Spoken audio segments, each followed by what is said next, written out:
Bonjour. Bonjour Anna.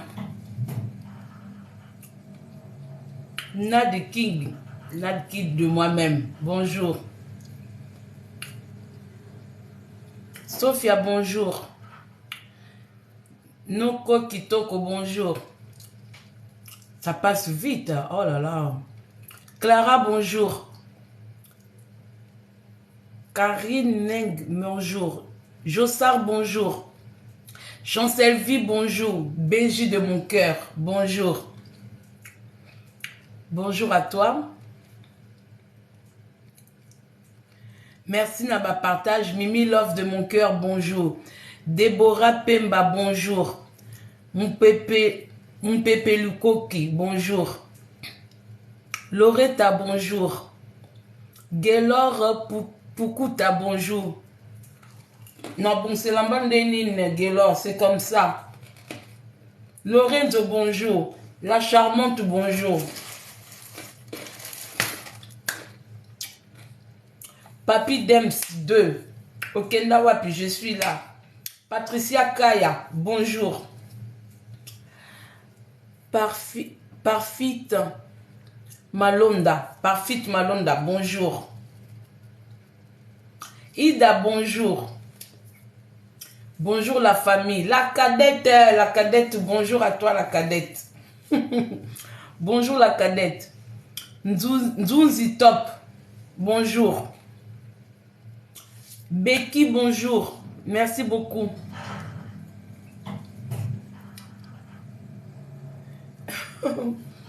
Ballon d'or, bonjour. Bonjour Ballon d'or.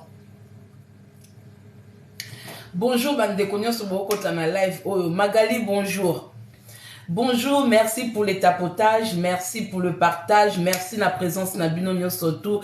Renate Teka yaba Renate Teka, bonjour. Teka ba Renate, bonjour. Afasana, bonjour. Lina Kelia, bonjour. Maître opérateur, bonjour. Marie Dida de moi-même, bonjour. Merci beaucoup, merci na tapotage. Bon, on est là, Toye. Merci beaucoup. 4 fois maman de mon cœur, bonjour. 4 fois maman de mon cœur, bonjour. Shibida Bibisha Shibida, bonjour. Merci pour les cœurs, merci pour le tapotage. Merci beaucoup. Merci pour vos soutiens, merci. Nous mobika réseaux sociaux, réseaux sociaux, il y a des hauts et des bas. Mais tant qu'il y a des choses aux réseaux sociaux et c'est que tout ça la banalise, portez-moi ma critique et ça insulte, on sera toujours là, peu importe les épines qu'on mettra sur nos chemins. Et ça réseaux sociaux, tobima loko la ba youtubeur, tobima loko la ba toi ka kolobela, toi ka peut confiancer un peu moins d'ambouyango photos à un peu exemplaire. Merci beaucoup na ba fausse information bimé sur nga, dabi que ba te belo bolinga mama kongo ba twazayi paniquer mama kongo wana za entre guillemets entre parenthèses avant la côté un sujet nanga. Nazu ba message mama kongo non la famille, il faut pas être comme ça.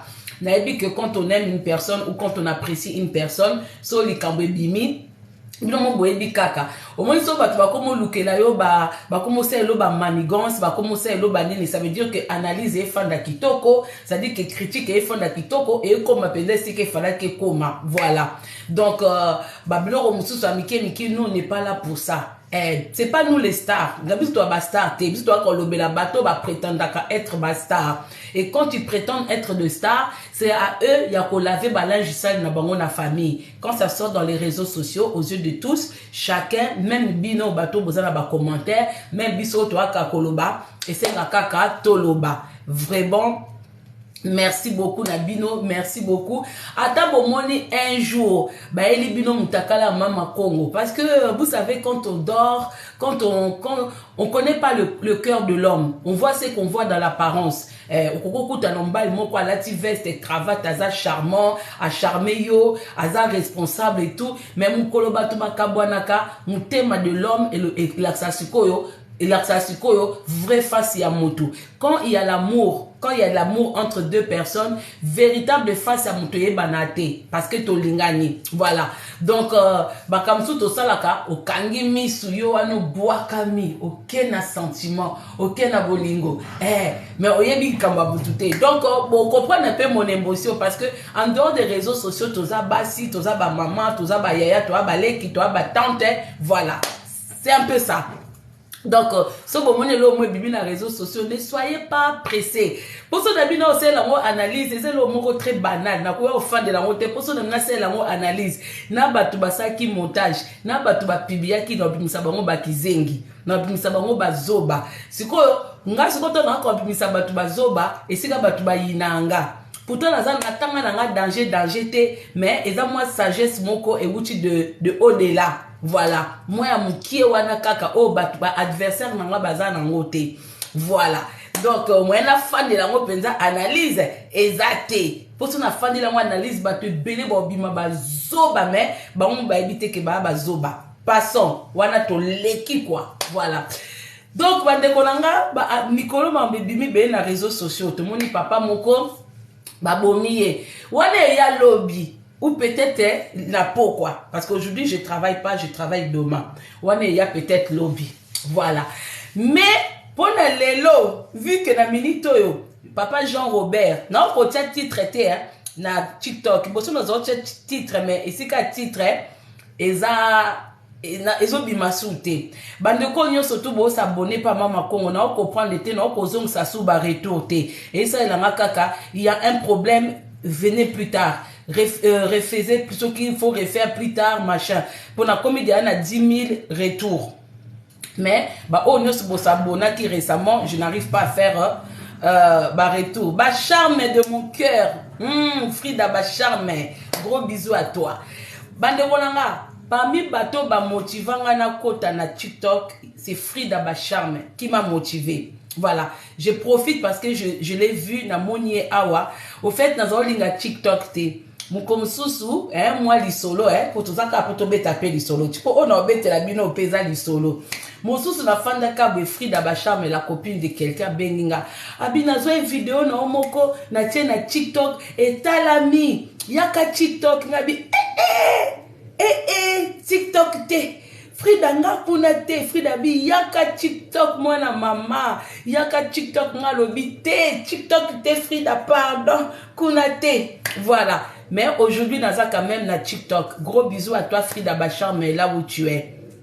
Voilà, gros bisous. Boyebi ke batumsusu na ba parcours na biso batumsusu ba ila biso ba ida kitoko. Voilà.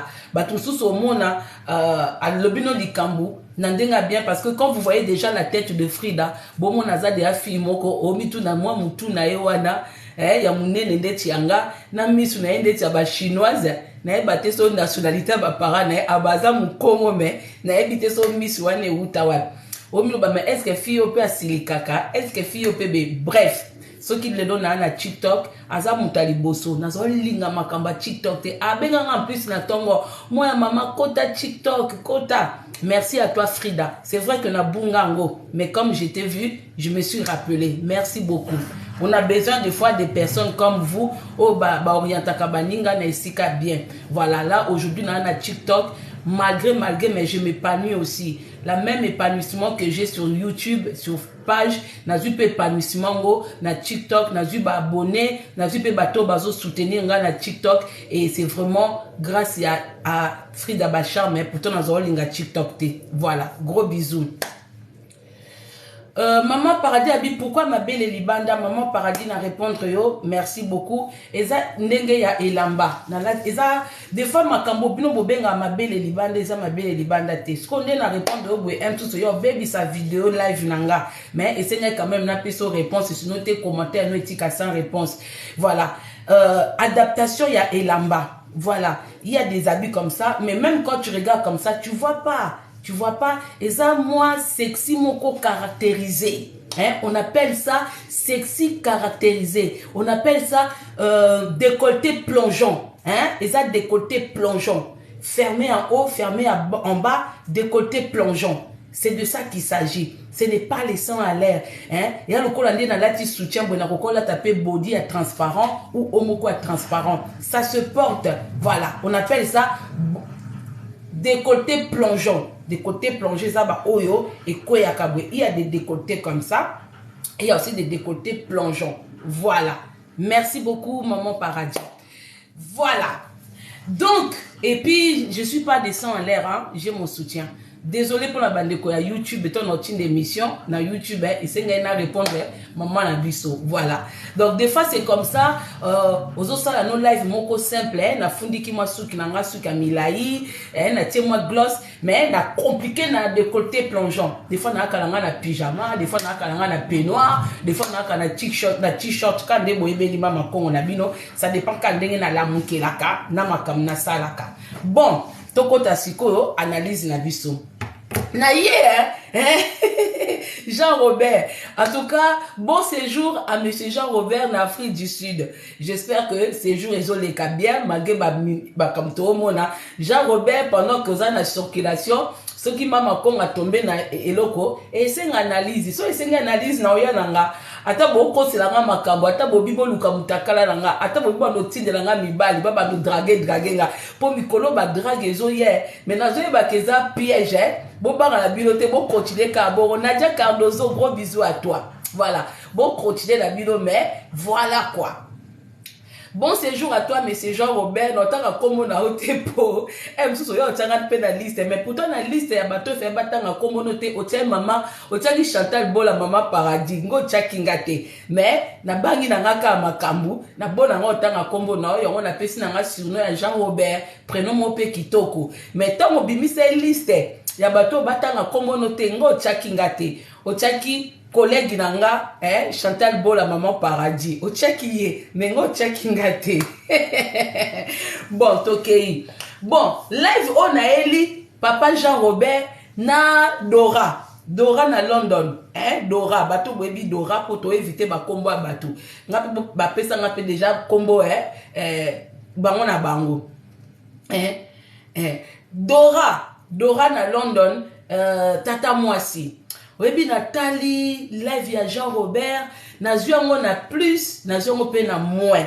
Si vous côté ya plus, na seki Dora, na seki tata Mwasi, na seki bato ebele oyo, bayaki bade ko attaquer moi na Jean-Robert. Bato batakaki moi na Jean-Robert, en tout cas, na émission wana, oh ya sali, na seki pe na Choupi, Chipper,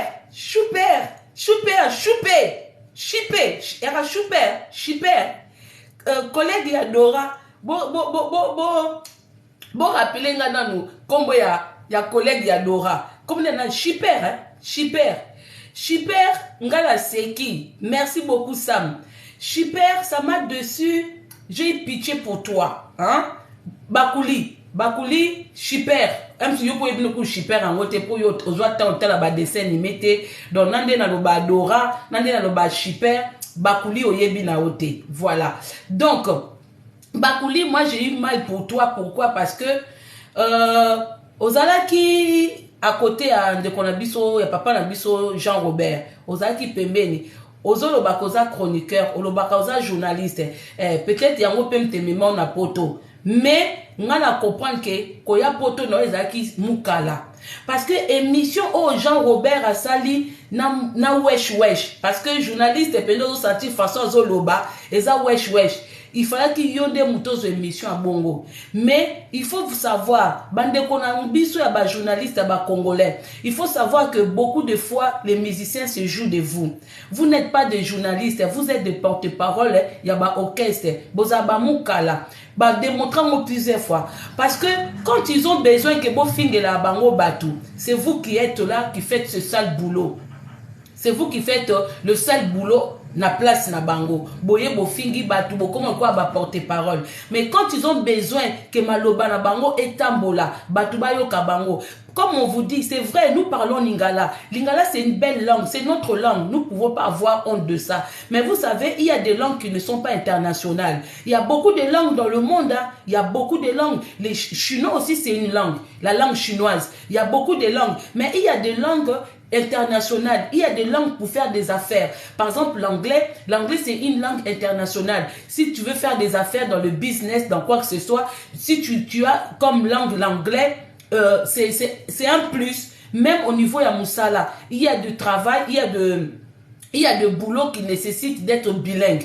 Quand on est bilingue, c'est l'anglais, l'espagnol, l'italien, des langues comme ça. Vous comprenez? C'est-à-dire que métier comme être journaliste, ça nécessite aussi la langue pour être compris. Vous comprenez? Pour être compris dans le monde.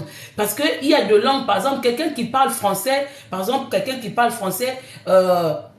qui va aux États-Unis, il y a quelqu'un, on peut comprendre un peu.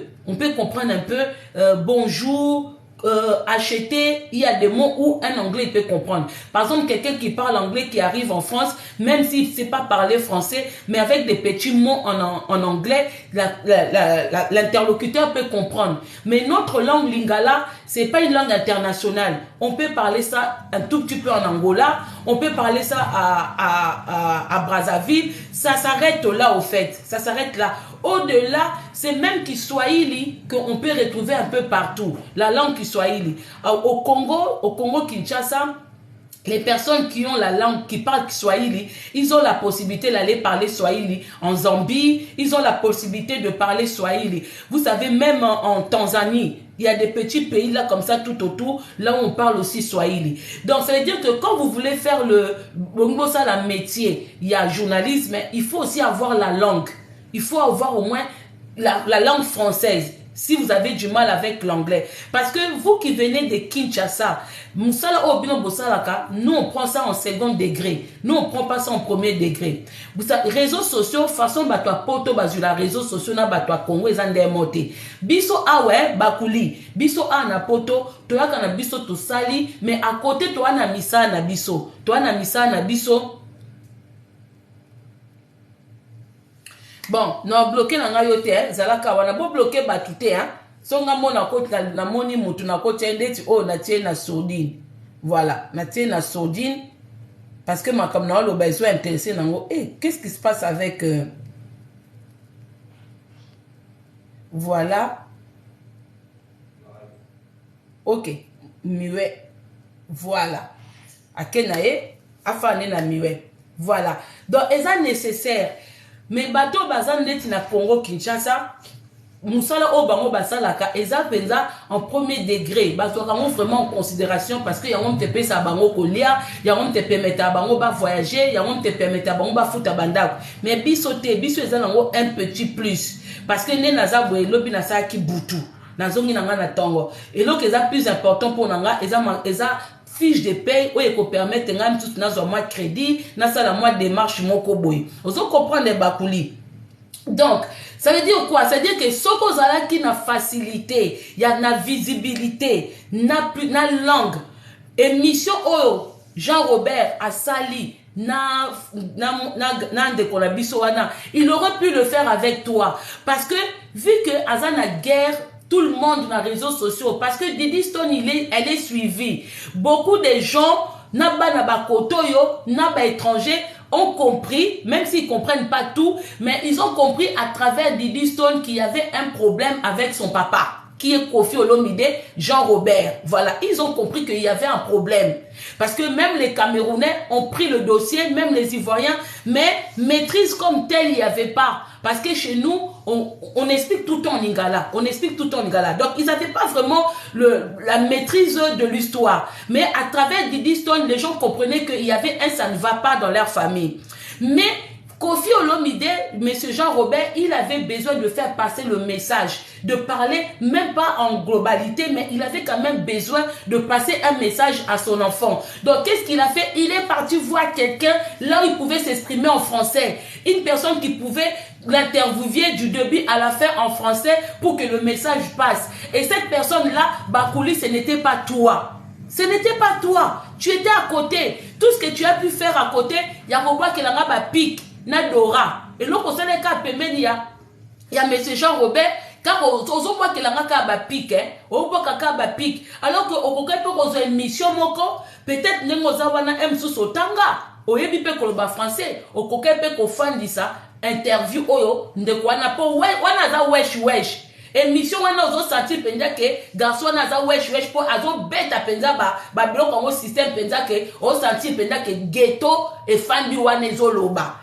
On sentait même le respect. On m'a dit que Jean-Robert a respecté un journaliste congolais parce que c'est lui qui domine. Quand il fait l'émission avec les journalistes congolais, c'est lui qui domine. Mais avec notre frère qui posait des questions, on sentait que Kofi, il dominait pas. Hein. C'était le respect. Il respecte le boulot. Pourtant, le gars là, il parlait en bête à ma français ghetto. Vous comprendre. Mais, ah, Bakuli, yango na lo bati Bakuli. Voilà. Donc, vous sentir que Bazo Beta Masolo, il était à l'aise, il dominait pas. Mais quand Kofi, Jean-Robert, il fait des interviews avec les journalistes congolais, la plupart du temps, il y a un manque de respect. Ils ne respectent pas votre travail, ils ne respectent pas votre personne, ils ne vous respectent pas. Bon, moi, une différence. Si quoi, toyé, la bandit, si quoi, analyse, hein, on va porter des critiques sur l'émission. Et l'émission est en wane. Bino tout bo sali ba live. Et comme ka te que oh ba tout ba sali ba live ba lobeli yango ba tia mona nini be. Et comme ka tour à Congo. Lolita Chimène lobini.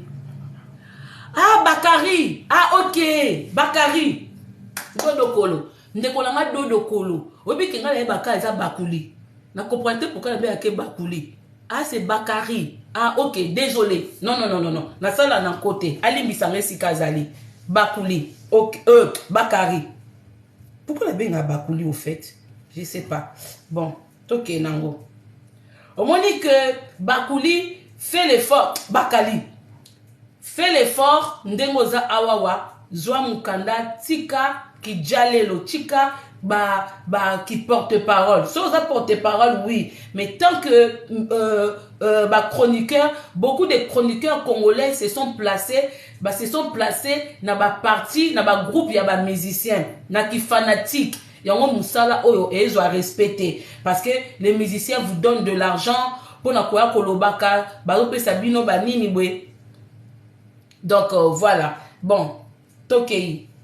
Reçu Maître Gims dernièrement, que je salue chaleureusement, qui disait la même chose dans la mesure où lui, son père était chanteur, musicien. Bon, ça dit vivacité, hein? Ghetto. Bon, ça dit journaliste et ghetto.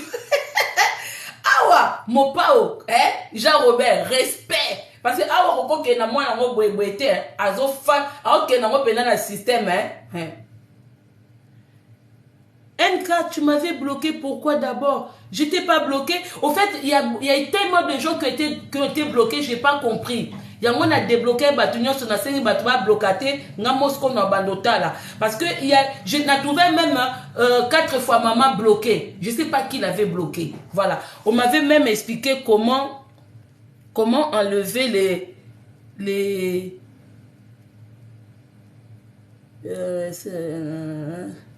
ben, j'ai pas vu.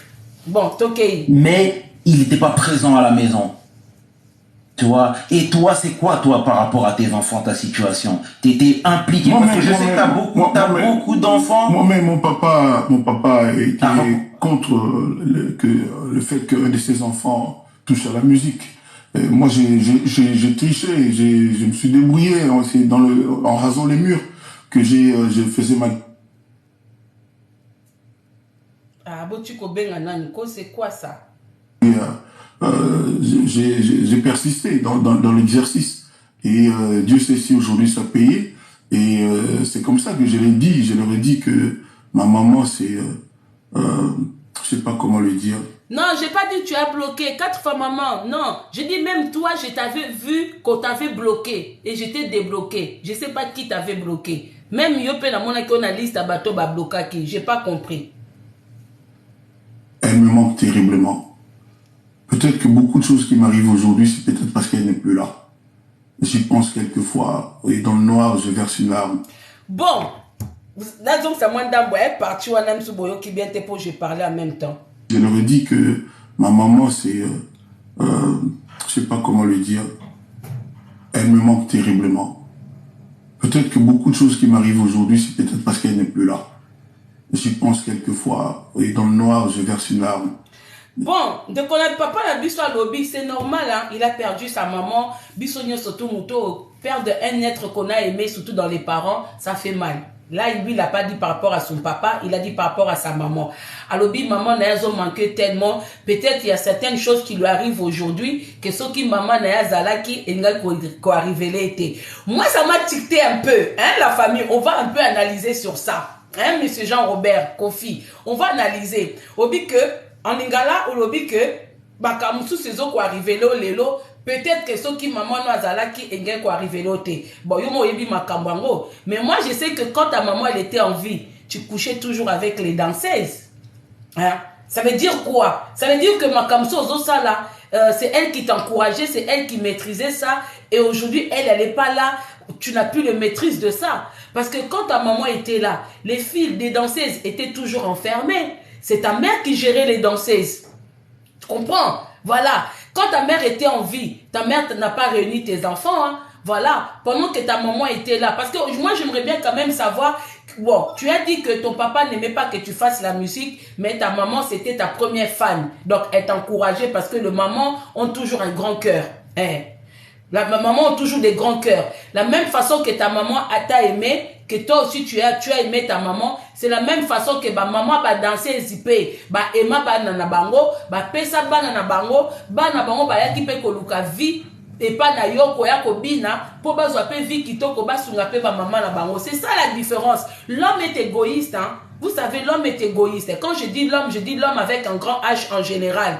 Voilà. Donc, je ne sais pas la différence que lui ressent étant vivant de sa maman ou absent de sa maman. Parce que quand sa maman était là, il faisait toujours des bêtises. Il faisait beaucoup de bêtises. Mais il dit que certaines choses qui lui arrivent aujourd'hui, si sa maman était en vie, peut-être que ça n'allait pas lui arriver. Moi, après, côté Wanande, na comprendre, il fallait qu'il penda papa a posé sous moi, a poussé sous moi question wana, a fait ça moi exemple moko ya comme quoi. Parce que quand tu dis que certaines choses m'arrivent aujourd'hui, si ma maman était là, peut-être ça n'allait pas m'arriver. Il fallait que journaliste a posé, chroniqueur, hein, journaliste a posé question. Par exemple, quoi? Hein? Après cet exemple, moi, il y a quelque chose qui lui arrive aujourd'hui et que ce qui maman n'a pas bongisango. Voilà. Moi, je ne sais pas. Parce que du vivant de sa mère, de vivant de sa maman, il a fait beaucoup de mal. Oh, tout le monde a changement. Ce qui maman avait un grand cœur. Maman bébé là, ça là qui, tout le monde a différence nango. Tout le monde a non, pourquoi on enferme kabana batu? Si kabazon a kapana bango, ou bazwa ba louer ba appartement na bango, ba vie na bango, ba kaka musala. Na vivant ya maman na e, Kofi Asunola déjà ba nebele, il parlait plus avec certaines de ses enfants. On n'a pas vu bana wana ke, maman wana ke eza la vacances mokobwe. Moi je sais pas, la façon que Kofi enfermait les danseuses. Il n'a jamais réuni ses enfants comme ça. Na évité bana Kofi Bolimbi sanga peut-être que bozaki que na ba vacances bozako que les binonyo surtout pas maman mi beaucoup tani kuna na vacances na juillet août bosali banini. Je ne sais pas si maman mi elle avait réuni tous les enfants. Mais moi je sais que de son vivant Aristote était déjà loin de son père. Voilà. Donc côté wana journaliste, il fallait vraiment pousser un peu plus loin pour savoir quel rôle jouait sa maman auprès de lui. Qu'est-ce qui lui manque? Parce qu'il dit que si ma maman était aujourd'hui, les choses qui m'arrivent aujourd'hui n'allaient peut-être pas m'arriver. Moi, j'aurais voulu... Kofi, viens nous dire, donne-nous même 2 exemples de ce qui t'arrive aujourd'hui, que si ta maman était là, ça n'allait pas t'arriver. Parce que même quand ta maman était là, tu jouais toujours avec les femmes. Tu changeais des femmes comme des pantalons, comme des slips, comme des boxeurs. Voilà, tu jouais toujours avec les danseuses. Donc moi, je ne sais pas, et tu négligeais toujours tes enfants. Toi, quand tu quittes une femme, tu quittes aussi les enfants. Tu quittes une femme, tu quittes les enfants. Les seuls enfants que tu as du mal à quitter, c'est les enfants d'Alia. C'est les enfants d'Alia que là où tu t'es accroché. Voilà. Mais les autres enfants, tu les as. Tu as eu des enfants avec des danseuses, tu as eu des enfants avec de nombreuses femmes. Quand tu dis 11 enfants, moi, peut-être que tu es amnésique. Je ne pense pas que tu as 11 enfants. Voilà, tous les calissous. Donc, continue, hein. Paix à ton âme, maman mi. Dora, na fini maman te, hein. Tozo analyser. Hein, Dora? Je sais pas. Yoka, hein. Parce que beaucoup, maman wana. Tozo kendi. a reçu Maître Gims dernièrement, que je salue chaleureusement. Dit en moi, ma mamie, cette grande femme du Sénégal. C'est comme ça que je remercie mon ami Tidiane Souma de la Guinée, Conakry, qui a pensé à me faire faire dans quelques temps la tournée ouest africaine. J'en ai aussi à Paris, mais pas à la maison. Ah, côté à j'ai beaucoup d'enfants, j'en ai. Ça, c'est le domaine. Voilà. Mais j'en ai à Londres, j'en ai aussi à Paris, mais pas à la maison. Et puis, beaucoup de circonstances de la vie. Le contexte actuel est compliqué pour moi. Donc, j'en ai plus qu'un pincement au cœur. Mais j'aime mes enfants, je les adore, je les aime vraiment du fond de mon cœur. C'est eux ma force, tout ce que je fais, c'est pour eux. Ils sont basés à qui, pour ce qui me concerne, je ne suis pas le meilleur papa du monde. Sur quel plan? Sur le fait que je suis beaucoup trop absent. Je ne vois pas mes enfants autant que j'aurais aimé par mon boulot. Et puis beaucoup de circonstances de la vie. Le contexte actuel est compliqué pour moi. Donc j'en ai plus qu'un pincement au cœur. Mais j'aime mes enfants, je les adore, je les aime vraiment du fond de mon cœur. C'est eux ma force, tout ce que je fais, c'est pour eux. Bon, là, Kofi dit qu'il aime ses enfants. Tout ce qu'il fait, c'est pour ses enfants. Dora, tu as entendu, hein? Kofi, il dit pas que tout ce qu'il fait, c'est pour sa famille. Hein. Quand il parle de famille, il dit pas que j'ai fait tout ça pour mes frères et sœurs. Hein. Il dit tout ce qu'il fait, c'est pour ses enfants. Quand Kofi dit qu'il aime ses enfants, posons-nous la question, de quels enfants il parle? De quels enfants il parle? Parce que j'aime mes enfants. Tout ce que j'ai fait, c'est pour mes enfants. De quels enfants il parle? De quels enfants? Tout continuer. Parce qu'il aime ses enfants. Hein? Tout ce qu'il fait, ça veut dire que retenez, il est encore vivant. Il dit tout ce qu'il fait, tout ce qu'il a, c'est pour ses enfants. Dans les jours qu'il y aura plus Kofi Jean-Robert sur cette terre, nous ne voulons pas voir la famille. Oh, la maison de Montfleury, c'est à moi. Oh, la maison de Kitambo, c'est à moi. Oh, la maison de Lemba. Il a dit tout ce qu'il fait ici. Dans sa vie, il aime ses enfants. Maintenant, la question, il fallait que le journaliste aussi lui pose la question. Quand vous dites que tout ce que vous faites, c'est pour vos enfants, de quel enfant vous parlez? Ça, c'est des choses, Kofi, il faut venir chez Mama Congo. Jean-Robert, quand tu vas revenir à Paris, Dodo Koloto, tu as nassé. Mais ça n'a qu'à interview mon quoi, hein? Dodo Koloto, tu as nassé. Tu as nassé. Parce que vous avez tellement de nombreux enfants, nous on est perdus. On ne sait pas de quel enfant vous parlez. Vous dites que vous aimez vos enfants, tout ce que vous avez fait, ça veut dire que toute la richesse que vous avez récoltée durant toutes vos années de travail, c'est pour vos enfants. Maintenant, on veut savoir, mais en écrit, Dieu aussi que le monde entier, que tes fans écoutent. Donc là, nous savons déjà que le jour qu'il n'y aura plus monsieur Jean-Robert Kofi, Dora, il ne faut pas aller discuter l'héritage là-bas. Il n'a pas travaillé pour vous. Il a travaillé pour ses enfants. Malheureusement, nous ne savons pas pour quel enfant. C'est ça qui est bizarre. Kofi, s'il vous plaît, la prochaine fois, attends 30 minutes, il interview dans Mama Congo. Tout tient assez. Parce que, chez eux, katana. Vraiment. Moi, j'aurais voulu savoir pour quel enfant vous aimez et pour quel enfant vous avez travaillé. Voilà. A reçu Maître Gims dernièrement, que je salue chaleureusement, qui disait la même chose. Et puis beaucoup de circonstances de la vie. Le contexte actuel est compliqué pour moi. Donc j'en ai plus qu'un pincement au cœur. Mais j'aime mes enfants, je les adore, je les aime vraiment du fond de mon cœur. C'est eux ma force, tout ce que je fais, c'est pour eux. Ils sont basés à qui, tes enfants? À Paris, là, derrière chez toi, là. Ça, c'est le domaine. Voilà. Mais j'en ai à Londres, j'en ai aussi à Paris, mais pas à la maison. Donc tu dis, j'ai beaucoup d'enfants, j'en ai juste 11. En tout et... Bon, Tokomi, on arrive. La famille. Kofi, il a dit, il a 11 enfants. Maintenant, Bassi Onyon Sobobotana Kofi. C'est à vous de savoir, est-ce que vos enfants font partie du 11 que Kofi l'a numéré? Parce que nous, on a attendu 11 enfants. Maintenant, Basio Bobotana Kofi, c'est à vous de savoir, est-ce que Banana Bino Banana Katia 11? Parce qu'il a dit, hein, il en a à Londres. Donc, ce qu'on a à Londres et que tu as un enfant avec Kofi, yeba ke batangiye. Bandeko obozan à Londres. Ce qui ozan à Londres et que tu as un enfant avec Kofi, yeba ke batangiyo. Après, il a dit, il y en a encore qui sont basés ici à Paris. Na Blanc-Ménil. Donc, ce qu'on a na Blanc-Ménil, Kofi a Tanguyo. Parce que quand il a parlé de Paris, il a précisé Blanc-Ménil. Donc, na Blanc-Ménil, tu as dit que, bah, Didi Stone.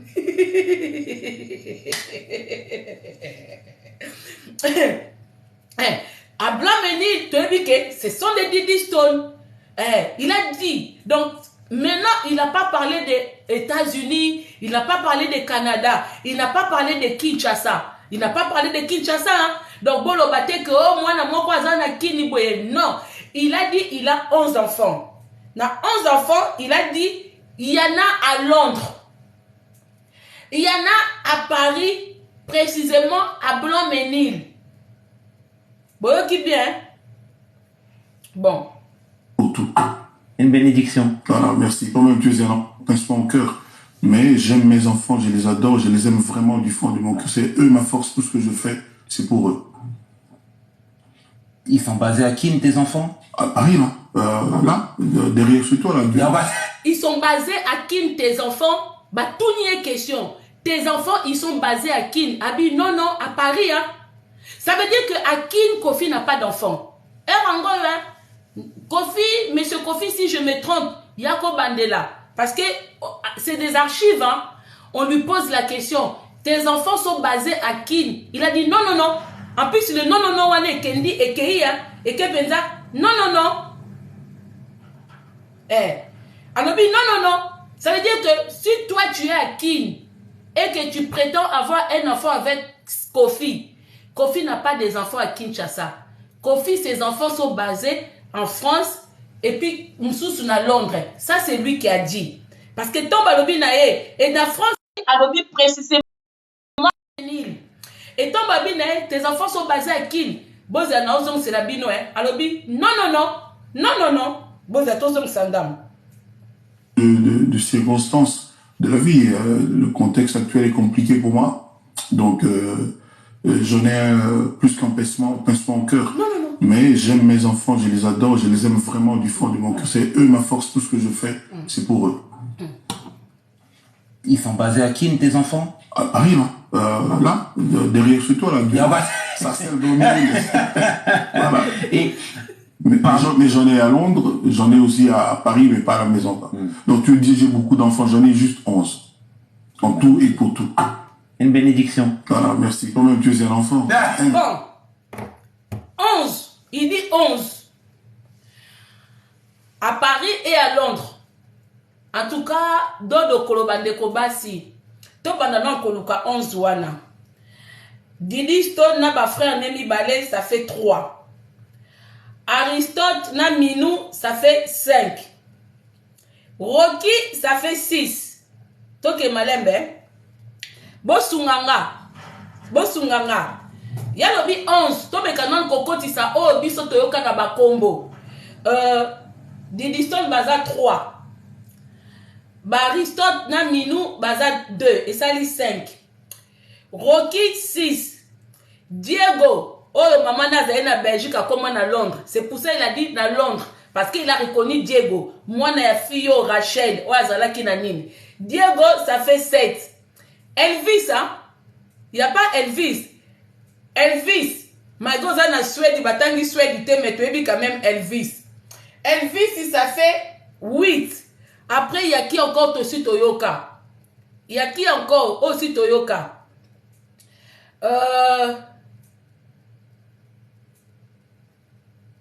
Namoni bat botangelanga Karine.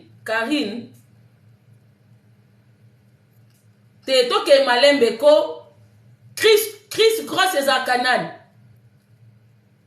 Chris Cross, Bon, toi tu as 9. Après qui encore? Namoni ba te minuit si natanga ki. Namoni ba otangelanga une Karine. Te Roquet si natangi. En tout cas, boyebi ko boyebi te. Bon, ngaya suki na 9 hein. Ngaya suki na 9 mais ye moko papa na bango aza susu na de mususu oh ya tie. Na ba Ruben. Bon, biso tosuki na 9 wana. Ton continuer, bozela. Bon, en tout cas, bandeko bobota na Kofi, bino mobota na 11. Soki na 11 wana, c'est le moment d'appeler Kofi au téléphone. Si tu sais que tu as un enfant avec Kofi, appelle Kofi pour savoir si ton enfant figure parmi les 11. Ça, c'est un conseil que je vous donne. Parce que ceux qui a plus que 11, que Alzheimer est comme bétaillé et qu'il y a lobby 11, c'est le moment. You a dansé parce que toi t'aimes trop te faire montrer. C'est le moment d'appeler ton ex-patron qui était devenu aussi le père de ton enfant.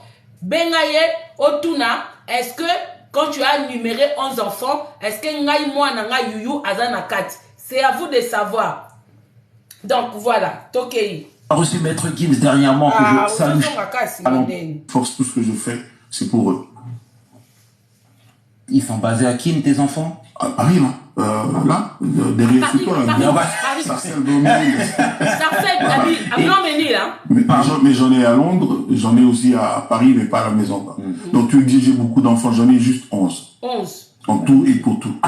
Une bénédiction. Voilà, merci. Quand même, tu es un enfant, un grand enfant. Toi aussi. Voilà. Allez, voilà. C'est beau. Moi, je suis le bébé de ma maman. C'est ça, exactement, mon Pao. Et parmi tous ces enfants-là, il y a Didi Stone. Ouais. Qu'on connaît un petit peu, qui défile ici et là. On a un visage familier. Moi, je sais que... Je lui souhaite la plus belle carrière qui soit. Moi, j'étais fan de Naomi Campbell. J'aimerais qu'elle fasse beaucoup mieux que Naomi Campbell. Et elle est douée. Elle est l'enfant de Kofi. Et c'est une enfant intelligente. Donc, j'ai confiance en elle, je prie Dieu chaque jour, quel que soit le contexte, hein, quel que soit ce que les gens peuvent imaginer, pour qu'il ne lui arrive que le meilleur dans son parcours. Tout ce que je lui conseille, c'est de ne pas aller trop vite, de ne pas se précipiter, de bien discerner et de faire attention là où il met les pieds. Bon, voilà. Donc, de tous les enfants de Kofi, vous savez bien le nom qui revient souvent, c'est Didi Stone. Et Kofi parle beaucoup de Didi Stone. Kofi défend beaucoup Didi Stone, malgré qu'il a dit qu'il a 11 enfants.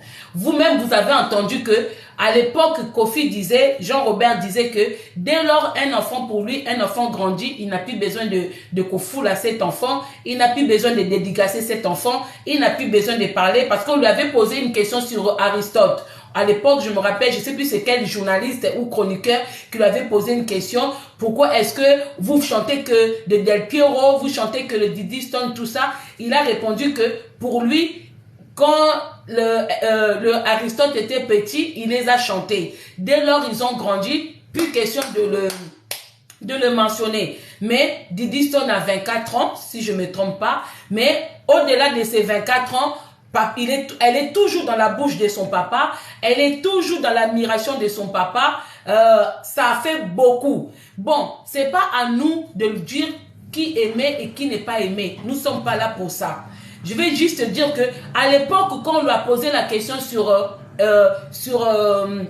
son fils, je pense pas que son fils avait 24 ans. Je pense que Aristote avait moins de 24 ans, mais Kofi avait déjà fini avec lui.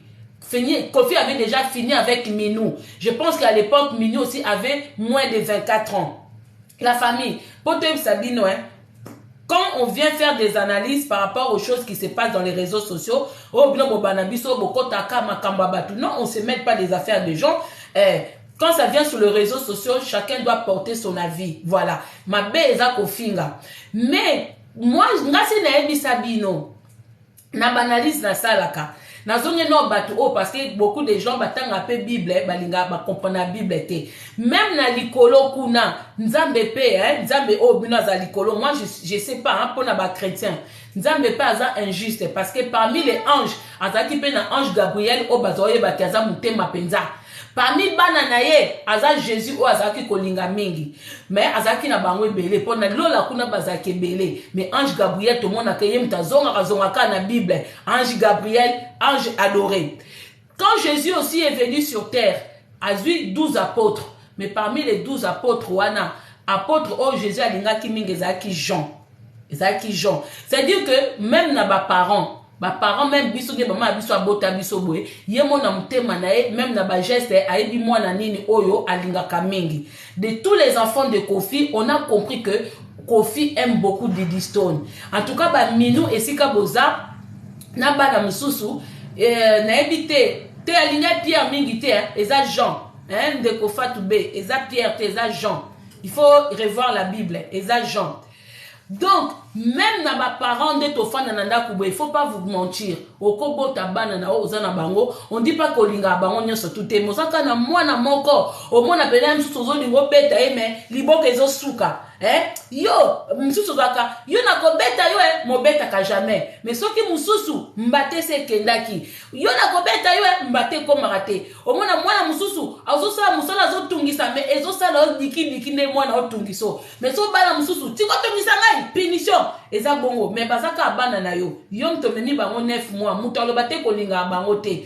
On a toujours quelqu'un oyo tolinga même na ba frères et sœurs. Tu peux avoir 12 ou 24 frères et sœurs au mona kaka mutu moko. Chez Kofi c'est Didi Stone. Kofi moka lobaka olinga mbila te mo ko sa ni na sanje tambila. Okoki pe ko akoye ko bate ko akoyetola babenga oni koyetola moi kokima moi okoki po linga no mbila te nga ba phrase mso a Kofi na comprendre ngo te na koki na ngape ko linga mbila te mena na nga so boyebika na kini so mo eza makasi batu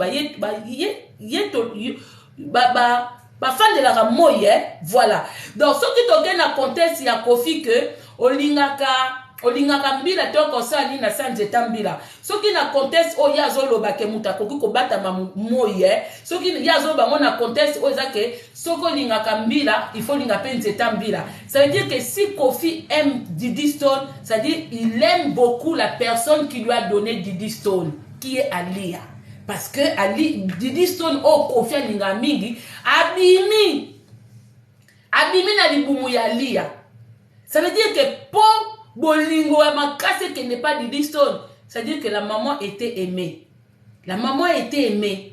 Yango batona bozo mona, tant bozo ba Kofi azolongo la ba souci na ye, azaya kodoka. Vous voyez même quand il parle de Kofi, quand il parle de Didi Stone, tu vois l'amour d'un papa. Donc ce qui Didi Stone azalaki, donc il dit que j'ai aimé comment ça s'appelle? J'ai aimé Naomi Campbell. Je veux que Didi Stone aille plus. Mais Minou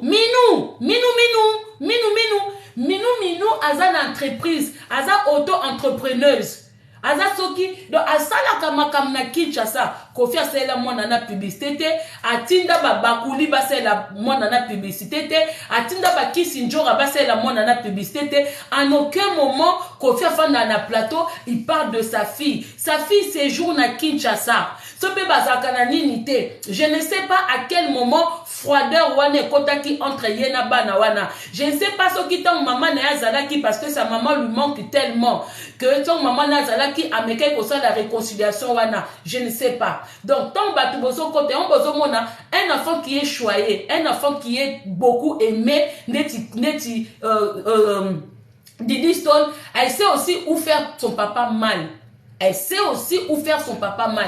Donc, bateau, nous surtout, vous avez permis, ya Kofi, Jean-Robert. Oh, vous critiquez moi, nanaye. Vous fini moi, nanaye, en poli. Vous voyez, que ça, il est bino. Même s'il dit qu'il est pas rancunier. Oh, moi, j'aime les gens, bonaboy. Maintenant, ce qui est dommage, Kofi, tant que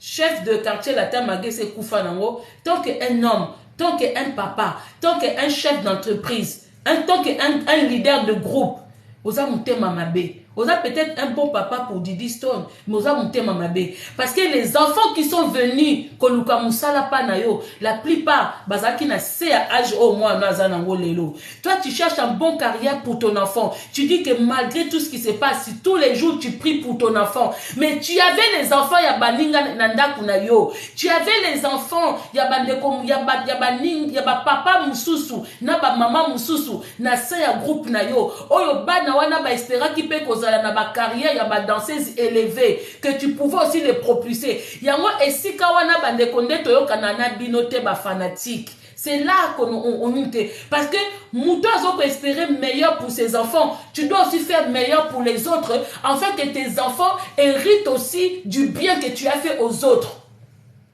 Pour bana na oba hériter, bolam oyo saleli batu mususu. Il faut qu'on la nini. Bana wana bayaki akata bango ba carrière nanjela.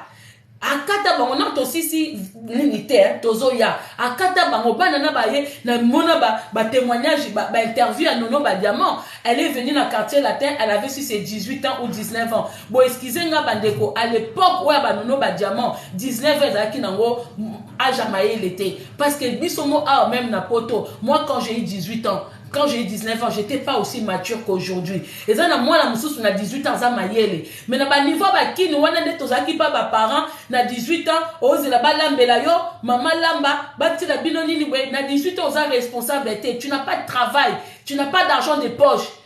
Na 18 ans, 18 copains, oye binote. Preuve, ane ba ne belé à ba 18 ans, ba 19 ans, ba tomba na ba zeni, ba ye bate. Ba ye bina ba on ko calculer périodité, comment faire machin et tout. Vous allez comprendre. Kofi Okata, ba rêve ya bana batu. Okata ba rêve ya banana, mais yozo sambela tous les jours pour na Didi Stone. A dépasser même carrière. C'est beau ce que tu as dit pour ta fille. C'est très beau. Mais, si on a place à ma parent, oh, bana, bamo, bayana, ndaku na yo, yo lelo, oh, yo. Yo lelo, oh, soki, papa moko boye, a koute na nzele à Didi Stone, a baby si carrière à Didi Stone, batuloko la bino ba Kofi, bozaka sévère na mibali ya Didi, okoma sévère na copain au Didi Stone na rozwa. Parce que tellement tu sais que toi-même tu as joué avec les enfants d'autrui, au baby sabana batu, okoma trop protecteur. C'est pour ça que dans mon vidéo, moi quoi le koute bimaki sur Didi Stone, il s'est mis en costard. Il est venu. Mais quand on a vu la vidéo où Bazo filmait Aristote, qui était mal au point, qui était maladif. Azaki malade en ce moment-là. Il ne savait même pas que Bazo qu'on enregistrait, Bazo qu'on filmait. Moi, Nana Zaki n'a besoin de soutien à papa nae. Peut-être papa benga na téléphone na kuzu, mais il n'est pas venu se manifester. Donc quand tu dis qu'il aime ses enfants, il faut lui poser la question de quel enfant il parle. Parce que Aza homme public, il vient faire ses discours en public. Donc, journaliste Oboyambaka, vous qui recevez Kofi, il ne faut pas lui poser des questions pour lui faire plaisir. Il faut lui poser des questions parce que Kofi Azana Batu Oyoba Suivakaye, il y a des gens qui le suivent. S'il est parti faire l'émission là en français, parce qu'il veut faire passer un message. Il veut que les Ivoiriens l'écoutent, il veut que les Sénégalais l'écoutent, il veut que les Camerounais l'écoutent, il veut que les Béninois, il veut que les Gabonais, il veut que toute l'Afrique l'écoute. C'est pour ça qu'il est parti. Parce que s'il voulait se limiter seulement à Kinshasa, il allait aller chercher les Noli, il allait aller chercher les Bakouli, il allait chercher Bakouli quand on a dit mité. N'a évité sur sa femme de sa permission, moi, nan balango, super wana. Ça aussi, je sais pas. Donc, dès lors, il est parti, pas un garçon, Oyo, Ayamba qui maître Gims, c'est-à-dire que ce garçon, il est suivi. Parce que pour recevoir, parce que, bon, il a dit, j'ai truc, vous comprenez. Donc, c'est-à-dire que les questions que vous devez poser à Kofi, c'est les questions pour que les gens ils comprennent. Quand tu dis qu'il aime ses enfants, de quel enfant il parle? Quand il dit qu'il prie pour que son enfant, Didi Stone, que j'aime beaucoup, hein, que Azana carrière Moko, que comme lui il était fan de Naomi Campbell, il rêvait aussi il rêve que sa fille fasse plus que Naomi Campbell. Mais sache que les enfants qui sont venus danser chez toi, les danseuses qui sont venues chez toi, elles avaient aussi un rêve. Pourquoi est-ce que vous ne lui posez jamais des questions sur ces danseuses? Kofi a fait sa carrière accompagné des danseuses. Kobandana Rosette, ces filles-là ont fait partie de la vie de Kofi. Vous voyez des vidéos qui circulent. Banawana, ce ne sont pas, il y en a une qui va mentir. 2, 3, 4, 5, ça devient beaucoup. Ça devient beaucoup. On a vu Zobozi qui a parlé de Badoter Malala, Badoter. J'ai vu aussi une fille qui avait fait une vidéo comme ça là, en parlant aussi de Dr Malala. Beaucoup de gens disent que oui, c'est ça bango prise de sang pour un état de santé na bango, vu que il couchait avec ces filles là sans préservatif. Namboka nini basala ka test à sida tous les mois. Namboka nini, même ici en France, tu ne peux pas aller faire test à sida tous les mois. Ba benda mutu makila pamba bongote. Ba kopé kisayo. Donc makila wana hormis qu'on sait ça bango ba test à sida. Ba kila les obenda ma pourquoi? Ba fi wana ba lobike, ba doté ba malala wana, ba longola bango ba zemi. Hein? On ne sait même pas où sont les autres danseuses. Pourquoi quand vous recevez Kofi, vous ne parlez pas de ces danseuses? Pourquoi c'est que lui il dit, vous considérez? Mais c'est que les danseuses lui disent, vous ne considérez pas. Beaucoup de danseuses ont parlé la même chose que les musiciens. Les musiciens la même chose que les danseuses. Donc ça veut dire que, parce que lui c'est Kofi, merci Chocopic. Donc parce que lui c'est Kofi, nous devons croire à tout ce que Kofi dit. Mais comme elles, ce sont des moins que rien, ce sont les danseuses, nous ne devons pas compatir la souffrance Nabango. Les fanatiques de Kofi, quand vous êtes des mamans, des femmes, à un moment, mettez-vous la place, hein, parce que ce ne sont pas vos enfants. Vous comprenez? Moi, c'est ça. Peut-être que nous sommes arrivés tard. Quand ces filles-là ont commencé à crier au secours, peut-être on était nous dans les vagues, peut-être on n'était pas dans les réseaux sociaux comme nous le sommes aujourd'hui. Mais aujourd'hui, on comprend. Et pourquoi vous, les fanatiques, vous ne comprenez pas? Pourquoi vous passez votre temps quand on vient défendre la femme que nous sommes? Quand on vient défendre, bon, comment c'est la biso ba piège? Maman Kongo la bolingo. Maman Kongo boye. Mais vous êtes comment même? Pourquoi quand vous recevez Kofi, vous lui parlez de ses enfants, vous lui parlez de son truc, mais parlez-lui de ses chanteurs, de ses danseuses. Parlez-lui. Parlez-lui. C'est pour ça qu'on dirait qu'il choisit là où il met. Kofi, balata, mais balater. Vraiment, si vraiment il faut ça la mettre à culpa, viens qu'on ça la terre interview. Accorde-moi seulement 3 questions. Il faut venir m'accorder même 3 questions. Tu sali paix. On sali n'a posé 3 questions au répondre. Quand on a le téléphone, moi je n'ai pas de caméraman, moi je suis Patrick. 3 questions, Pamba, moi j'aimerais bien te poser. Ne choisis pas où aller. Moi je ne suis pas ton ennemi. On ne se connaît pas, on va être ennemi comment? On ne se connaît pas, on n'a jamais eu à manger ni à boire ensemble.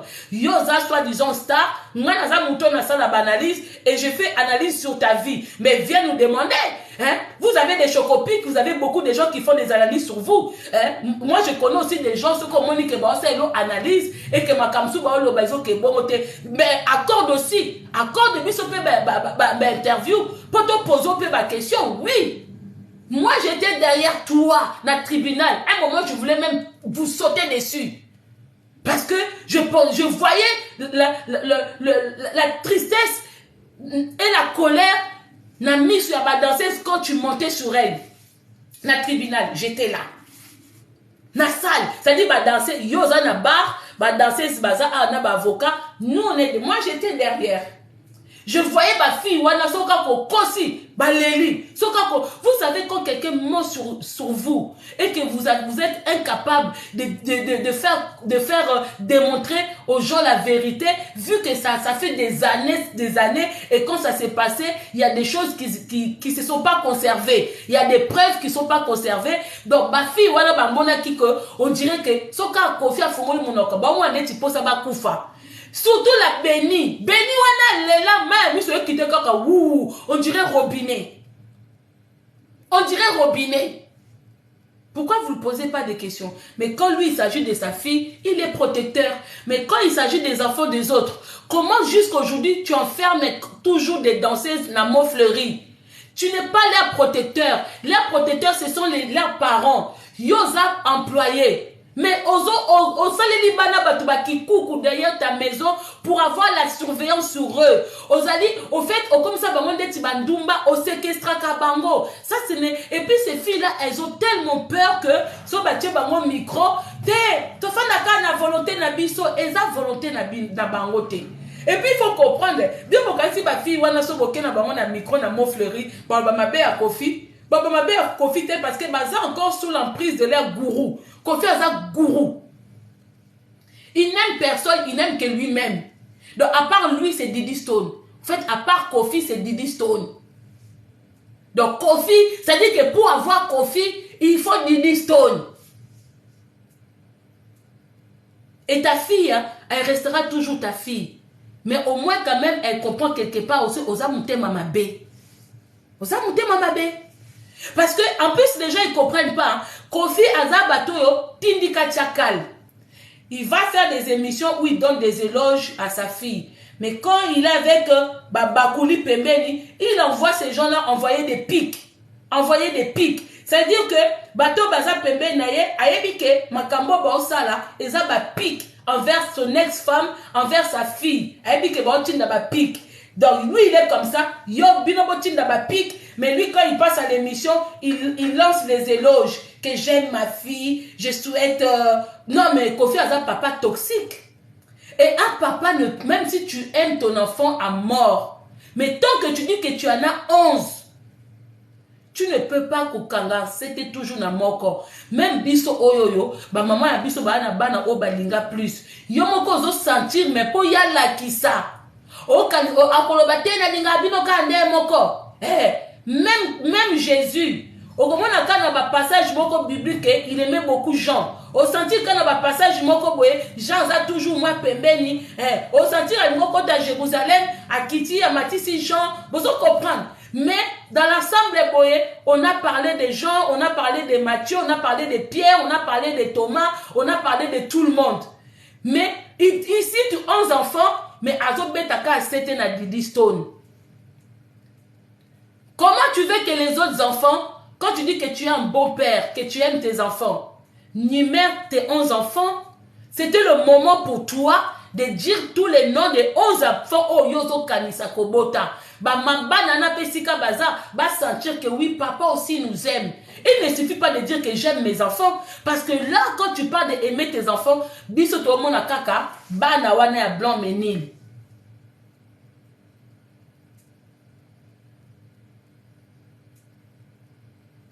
Voilà.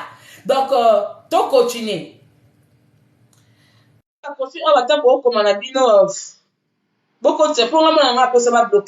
Moi-même, je dis.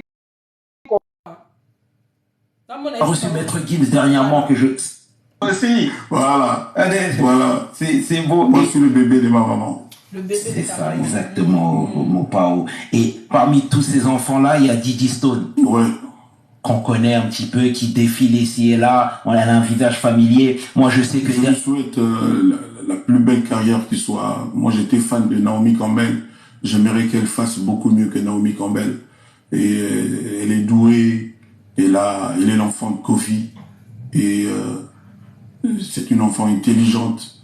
Donc, j'ai confiance en elle. Je prie Dieu chaque jour, quel que soit le contexte, hein, quel que soit ce que les gens peuvent imaginer, pour qu'il ne lui arrive que le meilleur dans son parcours. Tout ce que je lui conseille, c'est de ne pas aller trop vite, de ne pas se précipiter, de bien discerner et de faire attention là où elle met les pieds. Et c'est quoi ta relation avec elle? Parce qu'on sait qu'il y a quelque temps... La relation de papa et de sa fille, point très bas. La relation dont on ne parle pas devant les caméras. Ouais. C'est parce que c'est personnel. Ouais. Ce que je dis, c'est déjà... Mais c'est bien, mais tu sais, encore une fois, tu sais, nous, c'est... Vraiment, c'est pas dans l'idée de laver le linge sale en public, pas du tout. Il n'y a pas de non. Absolument, nous, ce qu'on veut, justement, c'est de comprendre. Parce que toi, aujourd'hui... Qu'est-ce que tu veux comprendre quand un papa te dit qu'il aime ses enfants? Mais c'est magnifique. Mais je te dis ça, Kofi, parce que, tu sais, aujourd'hui, tu as ton train de vie. Aujourd'hui, tu sillonnes le globe. Aujourd'hui, Alors, tu veux savoir quoi? Dis-moi ce que tu veux savoir. Je te dis, aujourd'hui, toi, dans sa vie, est-ce que tu es impliqué? C'est ça que je suis en train de te dire. Vous savez, le plus important, c'est ce qu'il y a dans le cœur de l'homme. On a beau faire des grimaces, des gymnastiques, sauter des haies, c'est dans le cœur que ça se passe. C'est dans le cœur. Vous savez, souvent la bouche qui parle contredit le cœur. Souvent les gens, forcés par leur ego, par leur orgueil, disent des choses que le cœur regrette après.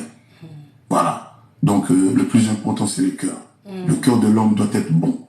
Et moi, je pense pouvoir dire sans fausse modestie, les gens qui me connaissent bien le savent. je suis un mec franchement bien. Il m'arrive de me tromper et de fauter, mais je suis, tout compte fait, je suis un mec vraiment bien. J'aide les gens, je propulse les gens, je donne avec cœur, j'ai la rancune inexistante, je pardonne facilement. Et puis voilà quoi, donc voilà. Et j'aime mes copains, je les aime vraiment, mes amis, je les aime vraiment. Bon.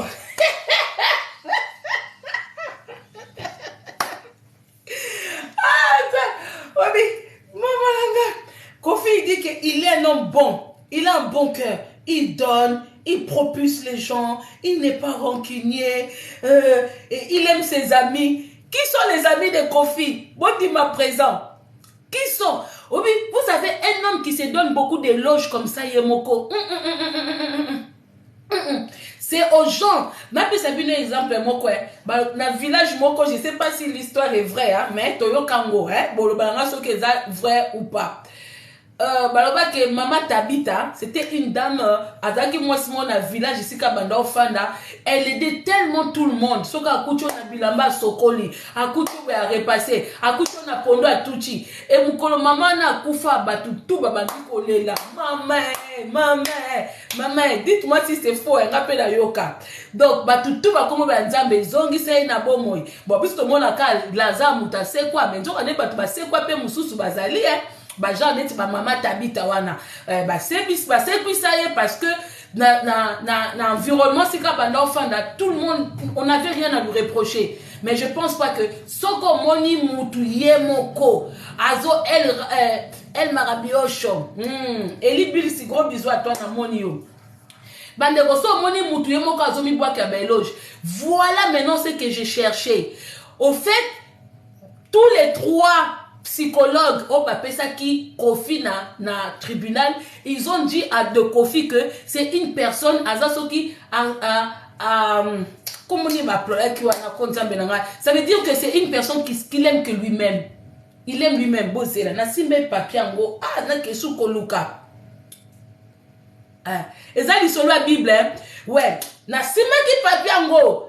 Narcissique, merci beaucoup. Il était narcissique, c'est une personne qui s'aime lui-même. Il ne peut pas aimer d'autres personnes. Les trois psychologues, ils ont dit ça de Kofi. Regardez, Kofi, il s'aime tellement que lui-même, sans que Mouta Lobanae, lui-même, il dit, je suis bon, j'ai un bon cœur, je donne, je propulse, je fais comme Bozia Boyoka.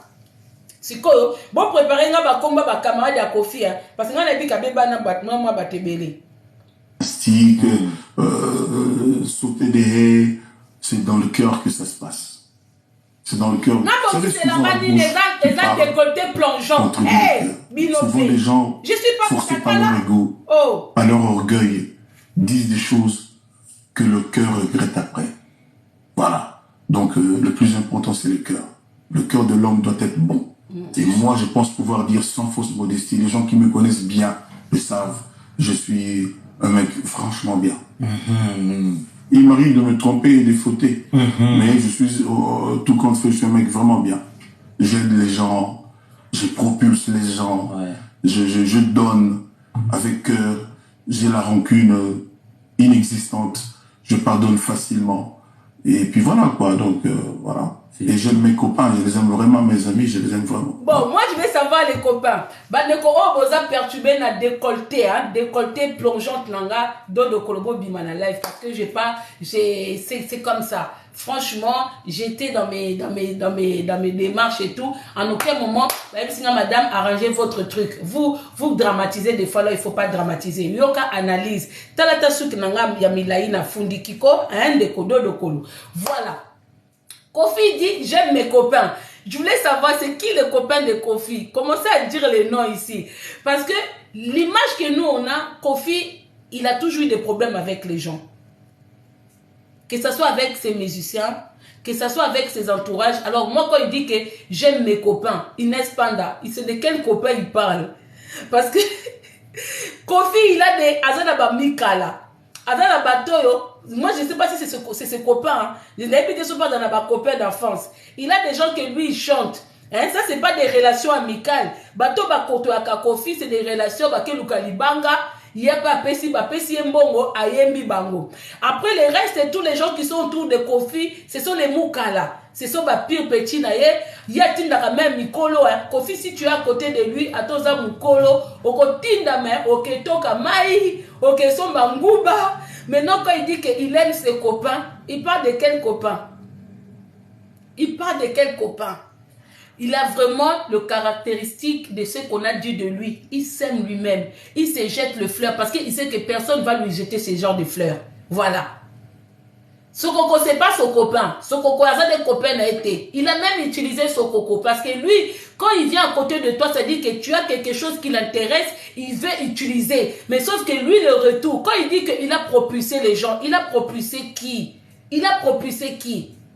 Il a propulsé qui? Les gens qui sont venus travailler chez lui, est-ce qu'il les a payés en bonnet du forme? Est-ce qu'il a foutu en bonnet du forme? Est-ce que ma mission de service n'a pas et le cas bien? Il a propulsé Fali, ça c'est vous qui pensez. Si on m'a commis Fali, peut-être bon, vous êtes fanatique. Oui, peut-être parce que, peut-être que, Fali, il aurait fallu que Fali passe par lui. Mais à propulser Fali, c'est le travail de Fali. Parce que ceux qui a propulsé Fali, il fallait que ce soit d'autres personnes aussi au Bazaï, dans le quartier latin, Fali, il est venu avec son savoir. C'est ça la différence que vous devez faire. Quand quelqu'un vient chez toi, ce qui a s'intéressé à Fali, c'est parce qu'il a vu en Fali des potentiels. En Fali des potentiels que lui, ici aussi, il a utilisé. Fali peut Atika comme dans le quartier latin. Vous voyez, quand il y avait quartier latin, le président, le chef de quartier latin, c'était Kofi Jean-Robert.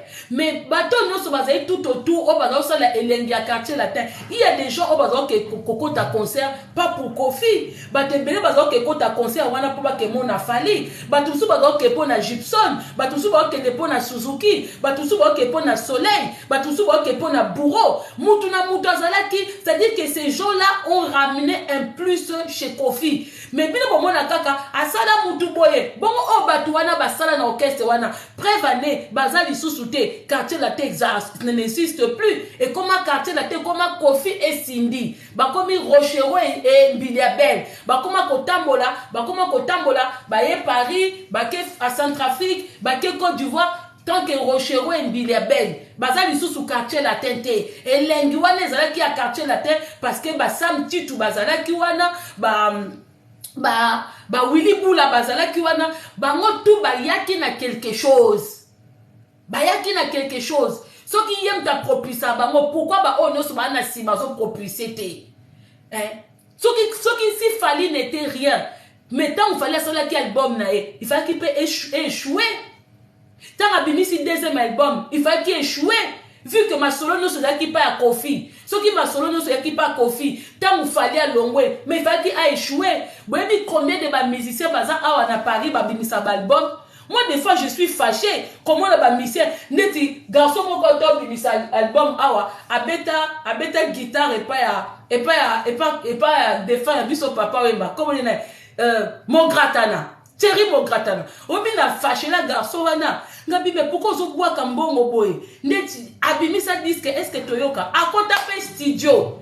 Et yo kanate basé belé awa bazo bebi sa bambongo so bana ngo ba pesa bango bambongo ngo omona koti studio a fouti pe studio baninga pe ba ko tia voix mais ba bimité peut-être ils attendent na bango té voilà c'est ça lui il sait qu'est-ce qui dans cette histoire zo kangama na mutu parce que amonio na biloko amonio na babiloko ba Rosette babina banani beni babina banani bazina babina.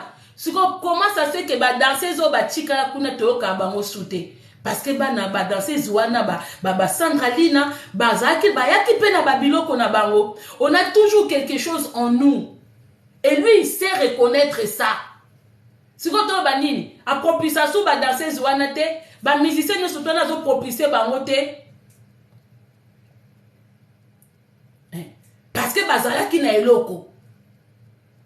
Badansi solo basala combo et ate ke mnini boy parce que les gens les appréciaient. Au moins la mutusu ko bin les gens en danger te mais azana présence na podium. Azana présence oh ceux qui baillent ben c'était des est-ce que le lot va s'intéresser à ça na ba danseuse botangelanga à part kaka fille a Alexa R pas Kofi on a oazu retraite mazaka na mo fleuri à part ye aya pe pototé fille moko atikali wana c'est ye penza retraite na ye kuna mais bah oh non c'est yaki wana les gens appréciaient à l'époque de Rosette beaucoup de gens appréciaient Rosette ce qui nini tant Rosette à Longwe accueilli nini Zaïko il y a des gens même au Badota na bango Zaïko te bakenaka pour ba mona Rosette nda azobina même l'époque à Zaïko la fille qui était mince grande là comment elle s'appelait même na bosani azana Belgique. Ce sont des danseuses que nous on a aimé, même Biso Baninga Bassi, Tota la Bango, na moment pe ya ba Beni, quand Beni elle est arrivée. Ba Beni bazaki, tolinga ba patience, tolinga ba Sandalina, tolinga ki ba Françoise du Swazi, tolinga ki ba Zebele, on les appréciait. Les loso ba tuni bino ba koma ba danser Zebele, même o baza pa Wera, même o baza pa Jibe, boye ba na so ba kombo na bangote.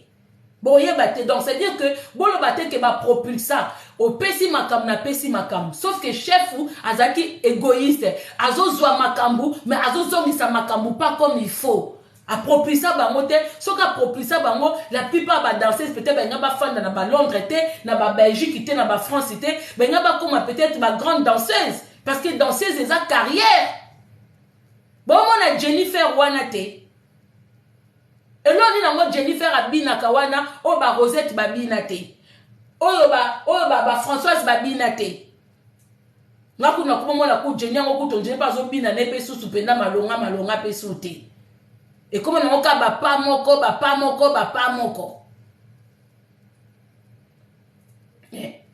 et là on dit na zo bina oyo to ninite c'est parce que to sepela kinaye lelo kutu batu bachaka na bango souye penza katin comme elle était au début to mona na mwana et asikoyo des fois zaka ensemble ya batuana c'est-à-dire au tie Sandralina ndeti na époque o ba Beni bayaki au tie Beni liboso au tie nani bazaki Beni bazalaki Françoise na oya utai quartier la utaki academia c'est-à-dire que yemoko Kofi pas oye bandenga zo classer bango ozo yeba bo tanti penda ke oyo boye eza lokola Jenny toko ba ke mwana na mundele mta propulser eza ensemble na ba omi balé preuve ande banda tika mwana wana yepe carrière banda akangama esika moko pa ya fali il faut ki azala neutre akenda kopesa ba service na ye pa batunyo so bazali na ngo besoin mais ya fandi esika moko a signer contrat sika moko et fini carrière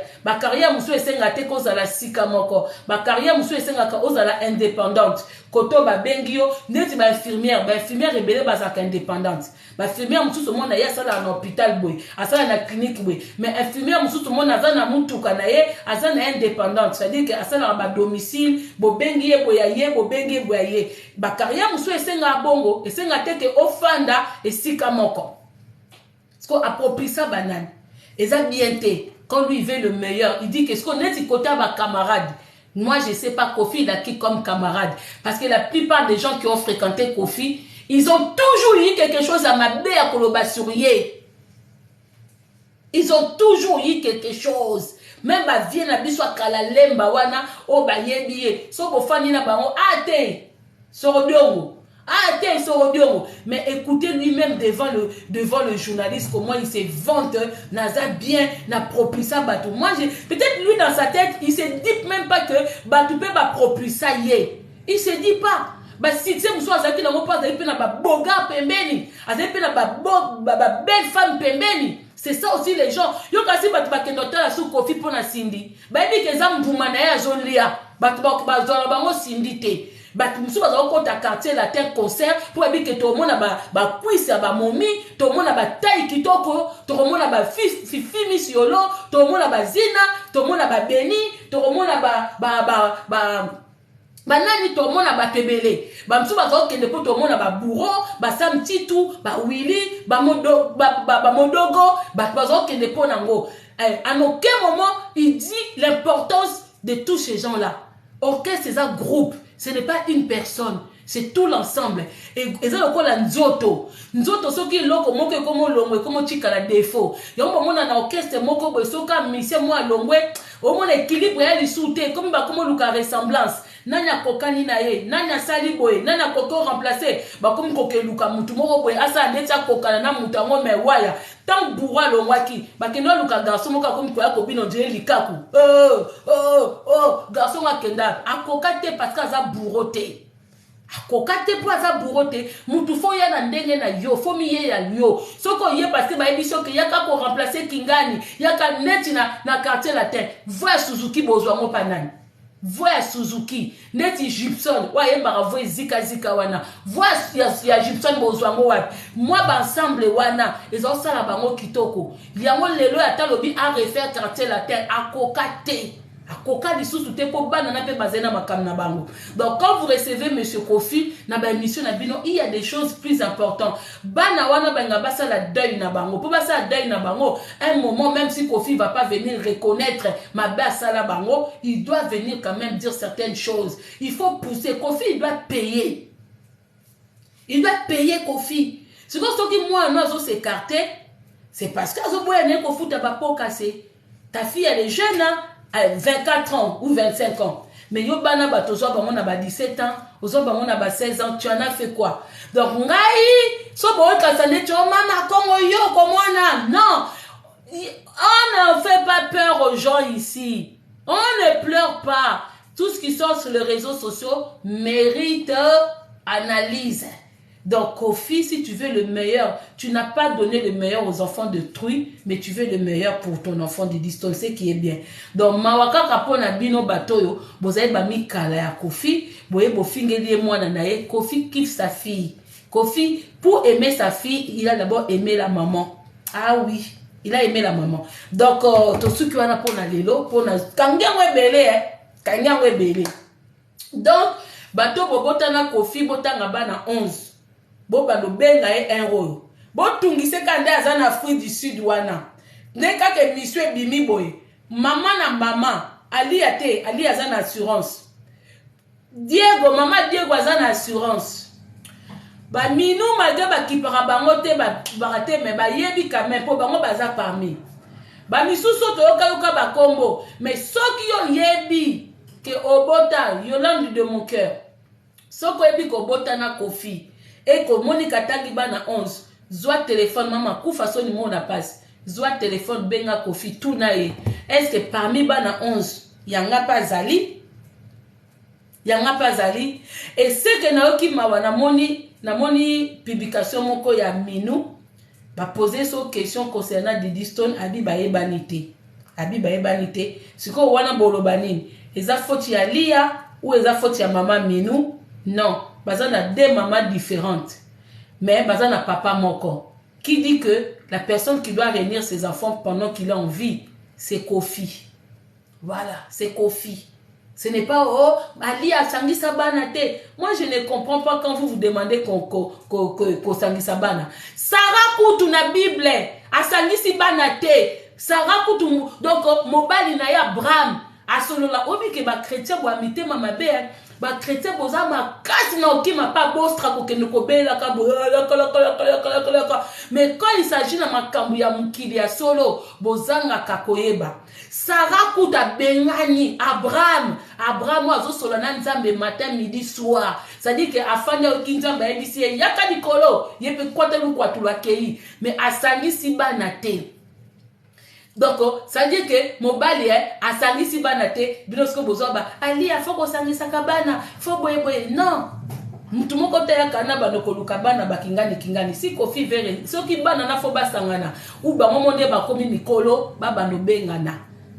Minou, soki yopoza mukola di Diston, ne bokoli, so bomoni ke makile ya papa na bino ezo ganga na kati na bino, c'est à vous-même yakobengana po bana msusu to monake na bomwana boye ba parents basangisi bino te mena kimukolo oyoki ke oh kuna za kandeko na yo oh kuna ndeko no bokomi ko bengana bino bokomi ko kutana parce que connaissant vos mamans mutu na mutaza na place na ye papa na bino be azana ye toxique il aime que lui-même Voilà, ça vous fait mal peut-être, mais papa n'a pas ça la bana mususu pasi. Donc quand vous nous attendez aussi dire certaines choses sur votre papa, il faut comprendre.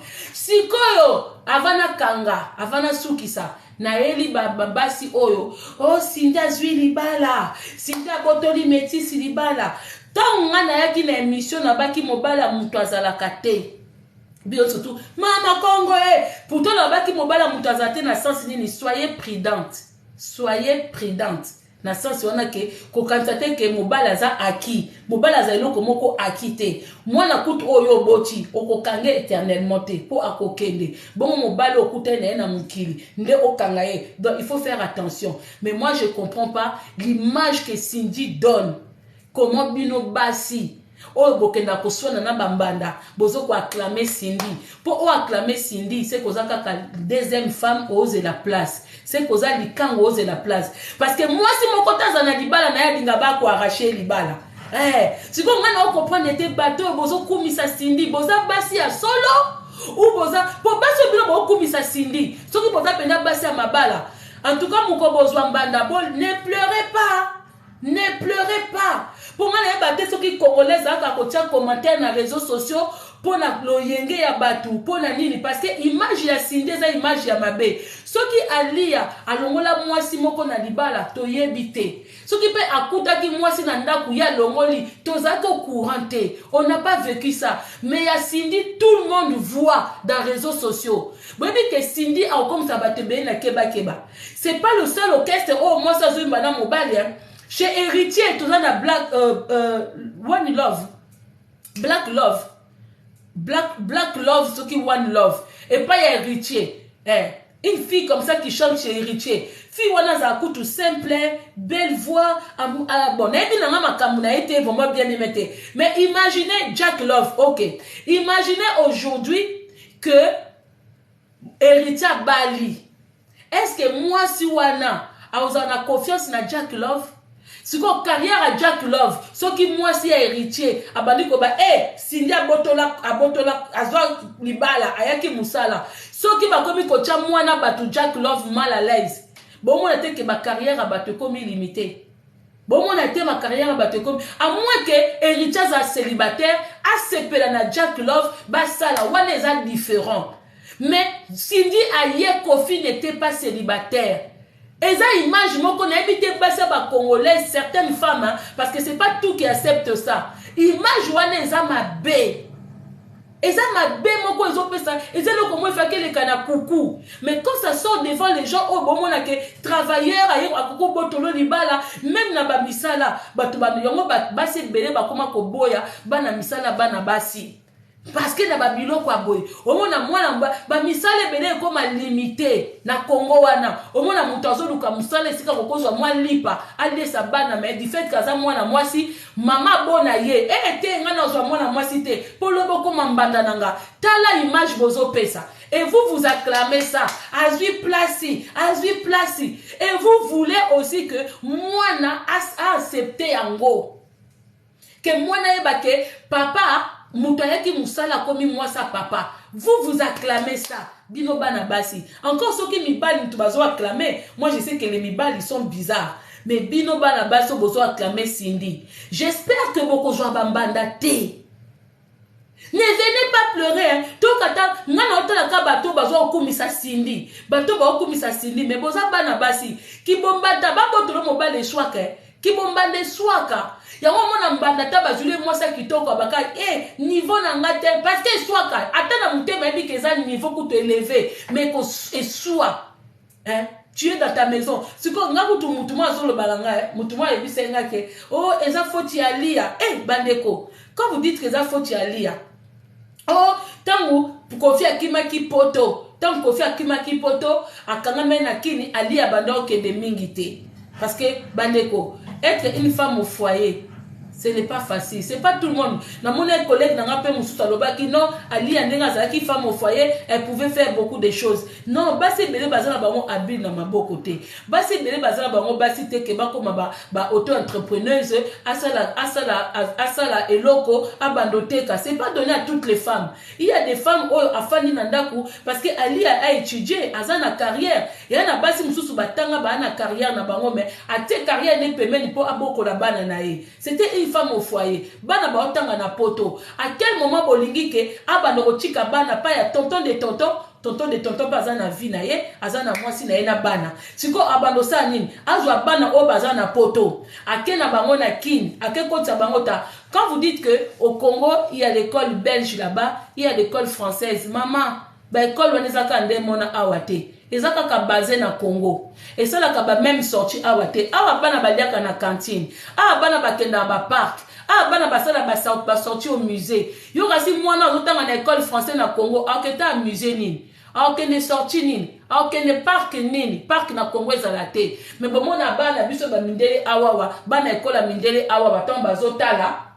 Tant bazotanga bomona bango emsu na banjela na ba moniteur na ba monitrice na bango ba okende sorti siko bolinga kinini aboko la bana même temps abazo kipe bana o kofi alingaka abi j'ai fait tout pour mes enfants ali yesu kwa zwa bana wana asundola bango papa ndolanda. C'est comme ça quand le mari il fait un travail là où ça voyage beaucoup, il y a des concessions qu'il faut faire au sein d'un couple.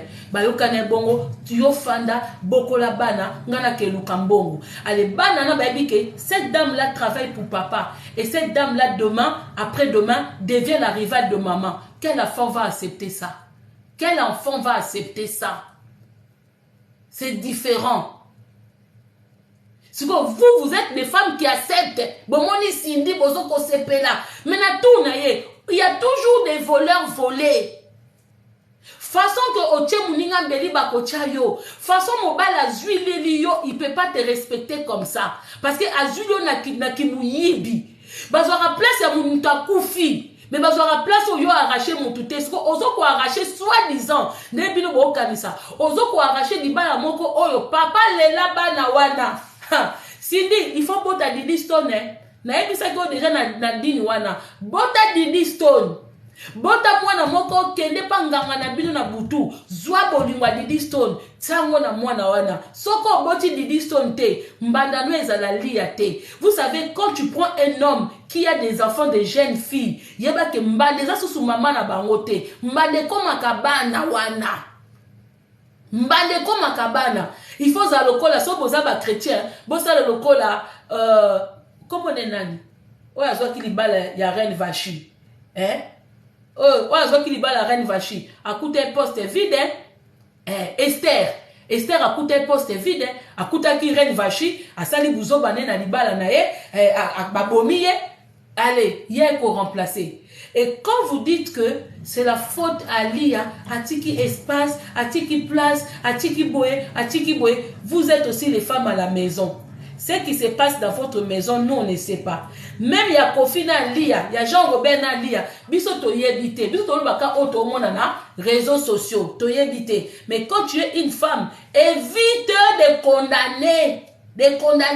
Moninga mwasi na libala mwa esimbite. Ce n'est pas facile d'être la femme de Jean-Robert. Oya la kaba danseuse, oyo mobeto okaba ide moko bweke, ye moko pe nzela mukongo victoire liboso nini. Donc ça veut dire que éviter ceux qui mbandaza bobel ou belle ou beau ou il ou elle. Voilà, donc ce n'est pas facile. Et ce n'est pas facile d'être avec comme ça. Donc pour Nabino, continuez à acclamer Cindy, basa ba congolaise, acclamer. Mais bobo ça n'a raqueton bozo ko acclamer ba bemo ko boy. Bino mo pe boza na bandako. Boza na mibali.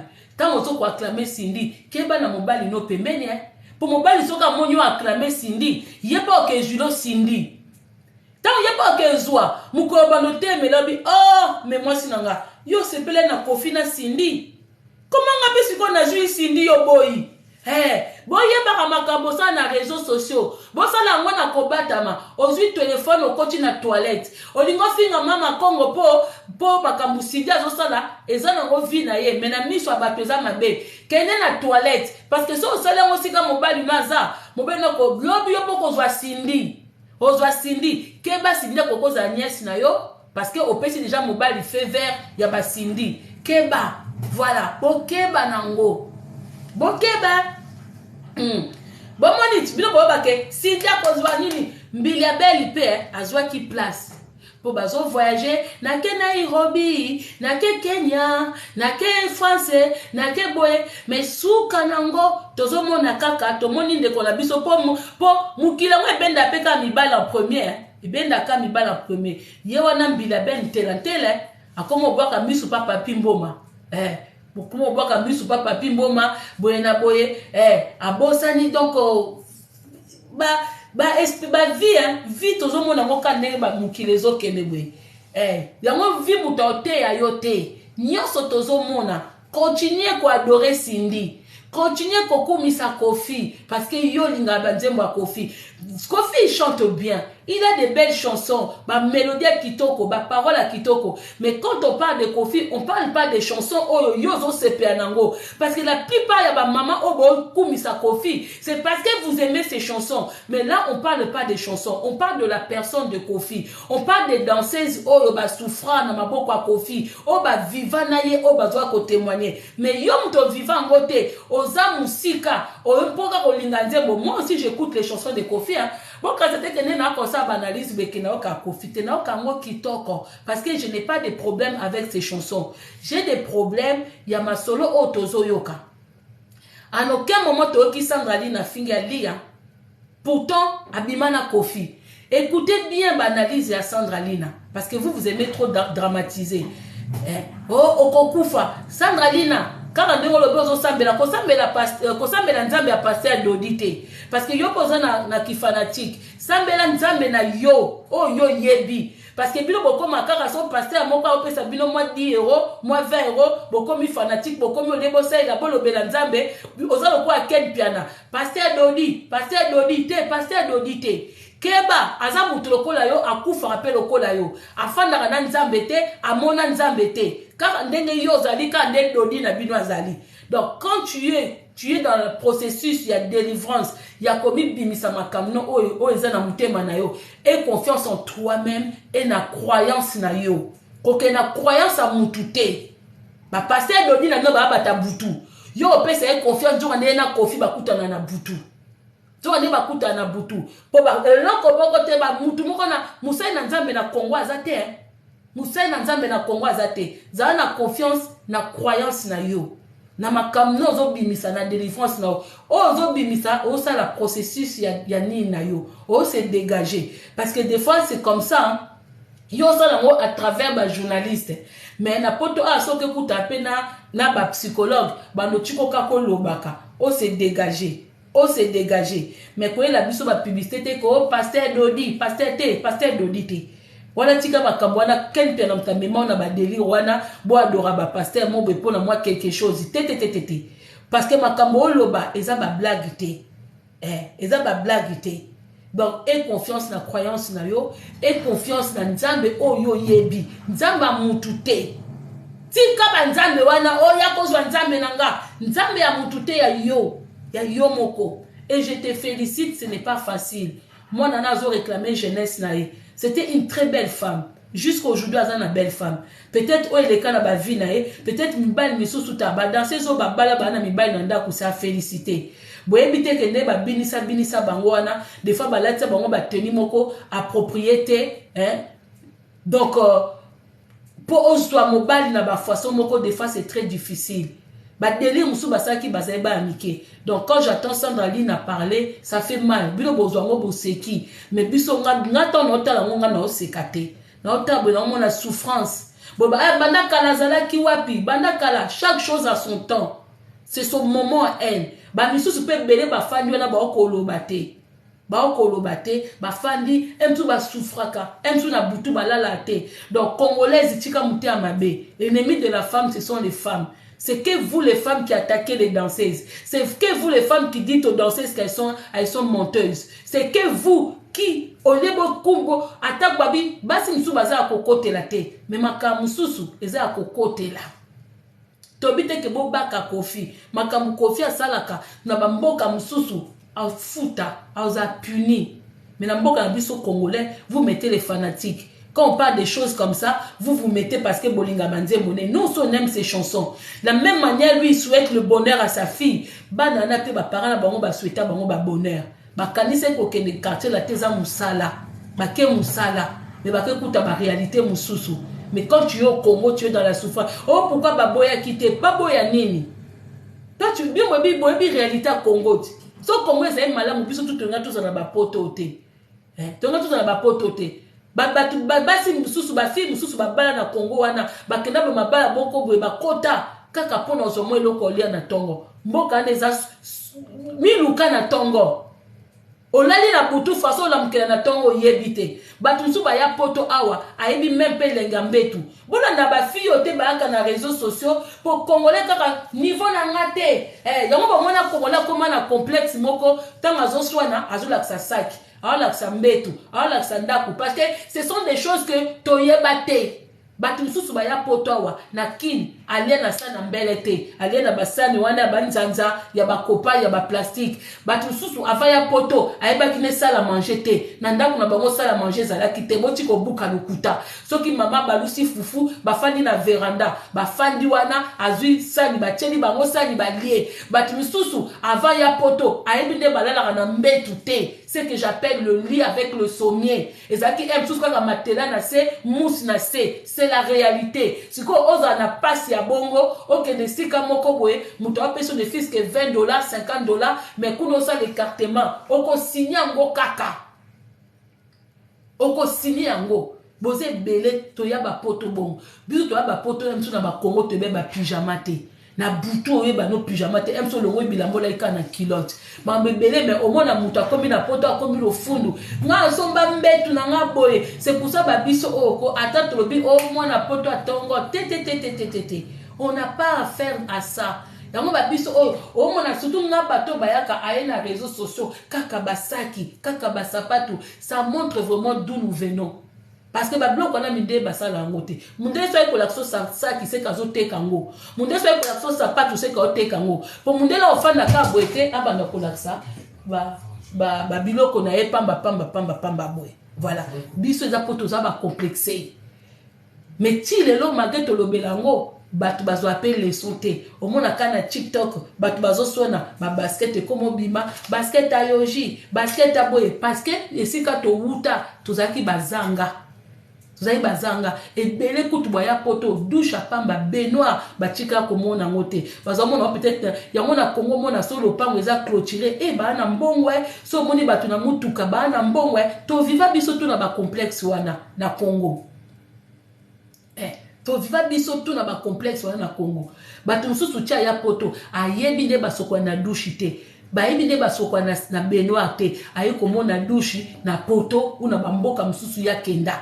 Mais pas la bango zaki o tchema na cantine o fongoli robinet mai etondi na cantine ywana bando ke sima lopam ywana ozwili puta no ozape na isuite ozana mwela mba moko be una li puta na okangi na tolo obandi ko mema cantine na savon bandi ko tuna savon ka savon basani obosoko basani tikala ki mukete e tikala ki muke ozwi mwa savon wana yo wana okay ozwi kaka na sima na brosse lavabo kuto bo tikala banda kunina mwa kala obomona ba lavabo yaki banda kwa kotanga.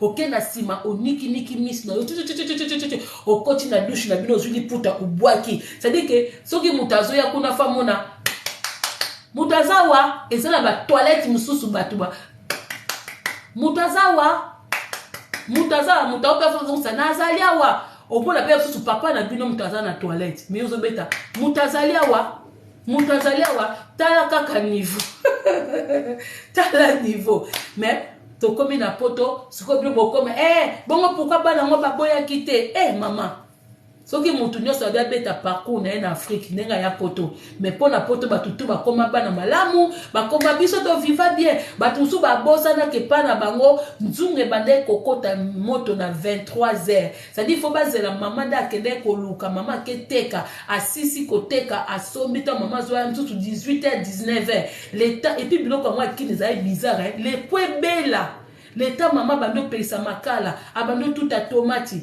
bazo bataka maya fufu, au mona bana mususu esi ba lalaki. Et comme que biloko ebeli minuit ine, ba la musabino. Yaya biloko ebeli ya kolia. Yaya biloko ebeli ya kolia. Olamuki oe kolia. Au mona bena mwana musu azolia na pomi na miso.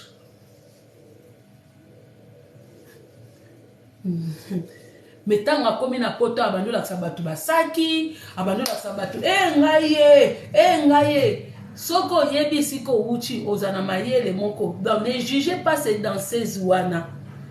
Pour un tous na minito, na moment wana $100 ezali mbongo. So Jean Robert opé bango moi $100, bazoya poto mais ba poto na pe ba ya ba profitateur. Ba poto bozoya ba kangi bino na 3e étage, soki na 2e étage. So bo bibi ba pesi bino ba garde du corps, boke na coin, bolongwe na A, boke na B. Oh ba bema bango na poto, ba bema bango na poto batambola wapi? Batambola wapi? Soka bibi ba kesa clip, ba bibi ba kesa la batambola wapi? Ba viva wapi? Même na Kinshasa wana so ba komi kaka pa mama mi ba kangi bino. Mon frère ba kangi bino. Pa nana ba o vivre te. Allez, tant besoin ko bimisa, vous les commencez à les juger. Quand on vous juger pe bateau basali partout. Bateau basali partout, vous juger bango. Papoyo. Awa ba partout les aka tous les jours, ba partout. Mais c'est pas pour ça que ba bomayo. Tata wana ba bomiye. Bon mona bato bazo critiquer bato. Mboka poto kutu sika misale ezali. Mais moi ça zo pona sa kindumba. Bate bele bilo boku misaka. Basala na ba vitrine. Na ba vitrine na ba sa pe ba partout. Pour okuta na client moka lingina la basi mibale. Yo walo bengi camarade nao, obengi collègue nao, yaka mundelo azana mbongo abi photos za mibale. Tala ba fille bela Belgique, même na mito na Paris, ba fille musu basala misala na tonga omo pena bazana ba site na bango bakota. Siko bino bomoni na Congo na mboka pasi. Bomoni basi ba oteka nzoto na mboka pasi. Na mboka pasi e kamwisi bino. Et comme ici bino ke batu bateka nzoto na mboka passe. Mais na mboka o kutu misale ezali okoki ko kombola balabala, ko nettoyer ba toilette, mozozo wa salaire kitoko. Mais basi ba opona baza kindumba. Basi ba opona baza ndumba, bo juger bango te. Mais bo comme ça bango ba star. Mais basi bela ba ndumba na Belgique, ba yemba bango te. Bo comme ça bango ba star. Siko bato kutu ba na mboka pasi. Bon critiquer. To ya na analyse wana. Parce que kindumba eza na poto. Eleki ya kine. Mais awa. Mutu ana possibilité que musala ozwa fiche de paie. Ma pona teka nzoto na ye. Eza nzoto na ye. Tant bateka pe ba nzoto wana mibali pe kaka. Oh, mona pe kaka mobali musoza ne pe kaka na ndako. Abeta ka tour kuna. Azuma 50 € na akei. Mais mutu akufi. Parce que l'autorité en mboka wana baebi kosala musala na bango te. Ba policier wana baza bato ba lokoti bango na balabala basali formation te. Mais bato belé ba o critiquer bango. Botala yaka na bato mukie o bazo compatir que bakoko sambisa basi wana bongo te, bakoki ko boma pe papa wana bongo te malgré po baza ba adulte baebi makamba o sala. Wala kutu mboka passe. Mais na mboka bisengo tozana bato ba osala ngo. Merci beaucoup to une analyse wana lobby après midi na biso kitoko. Merci beaucoup na bato. En tout cas analyse na bona ngai comme bato ya Jean Robert comme asuso soka na kati bandi ko bimelanga bandi ko so ba capture. Oh mama Konga lobby, oh mama Konga salibwe. Merci beaucoup voilà. Merci beaucoup na BJ de mon cœur. Team Belge, gros bisous na biso, gros bisous na 001. Merci beaucoup na Mukuse Atalo, merci beaucoup na Elena Garcia, merci beaucoup na Bandeko Nyonso tout, la présence ya Chocopic, Lina Machuda la qui parmi biso, merci beaucoup na Karine Ditou, merci beaucoup na Megan officiel, merci beaucoup, merci pour la Bandeko Nyonso tout, au basay ba partage, merci beaucoup na Nene, merci beaucoup, Fifi ma, oh là là il est kimbang, Nafi ma coma de mon cœur, merci beaucoup. Béré, leader de Mama Congo, Béré Rouge, Sikozali, merci beaucoup. Merci beaucoup na Keke de mon cœur, merci beaucoup na Yolande King de mon cœur, merci beaucoup na Nino Mongo, merci beaucoup na Tanya, 3 fois maman, merci beaucoup na Tracy Epenge, merci beaucoup. Bana Molokai, merci Moloka, merci beaucoup. Merci na David W Cavalier, merci beaucoup. Merci na Lisette Victoire, merci na Instit 10, merci beaucoup. Merci na Bandeko Nyonso to bazaki parmi biso awa. En tout cas, on a tangi communauté. Inès Panda, gros bisous à toi ma belle. Gros bisous na Bandeko Nyonso tout de Bundes, merci beaucoup. Merci beaucoup na 4 fois maman, merci beaucoup. Merci na la cadette qui était parmi biso, la Black Line Diamant de Maman Congo, gros bisous à toi, merci beaucoup. Merci à toi leader Béret Rouge, gros bisous, bonne guérison ici Kozali. Merci à Pamela Isambel ici Kazali. Merci à Patrick BKS ici Kozali. Merci à Marie de Nuit de Maman Congo, babi Black le lion. Les lions, ici Kozali, bon boulot à toi. Merci beaucoup à toi Fernanda, merci beaucoup. Merci à toi Mimi Love qui était là parmi Bisso. Naomi Lutete, on a battu à YouTube. Merci beaucoup, merci à votre soutien. Merci à vous qui croyez en moi, merci à vous qui croyez en mes analyses.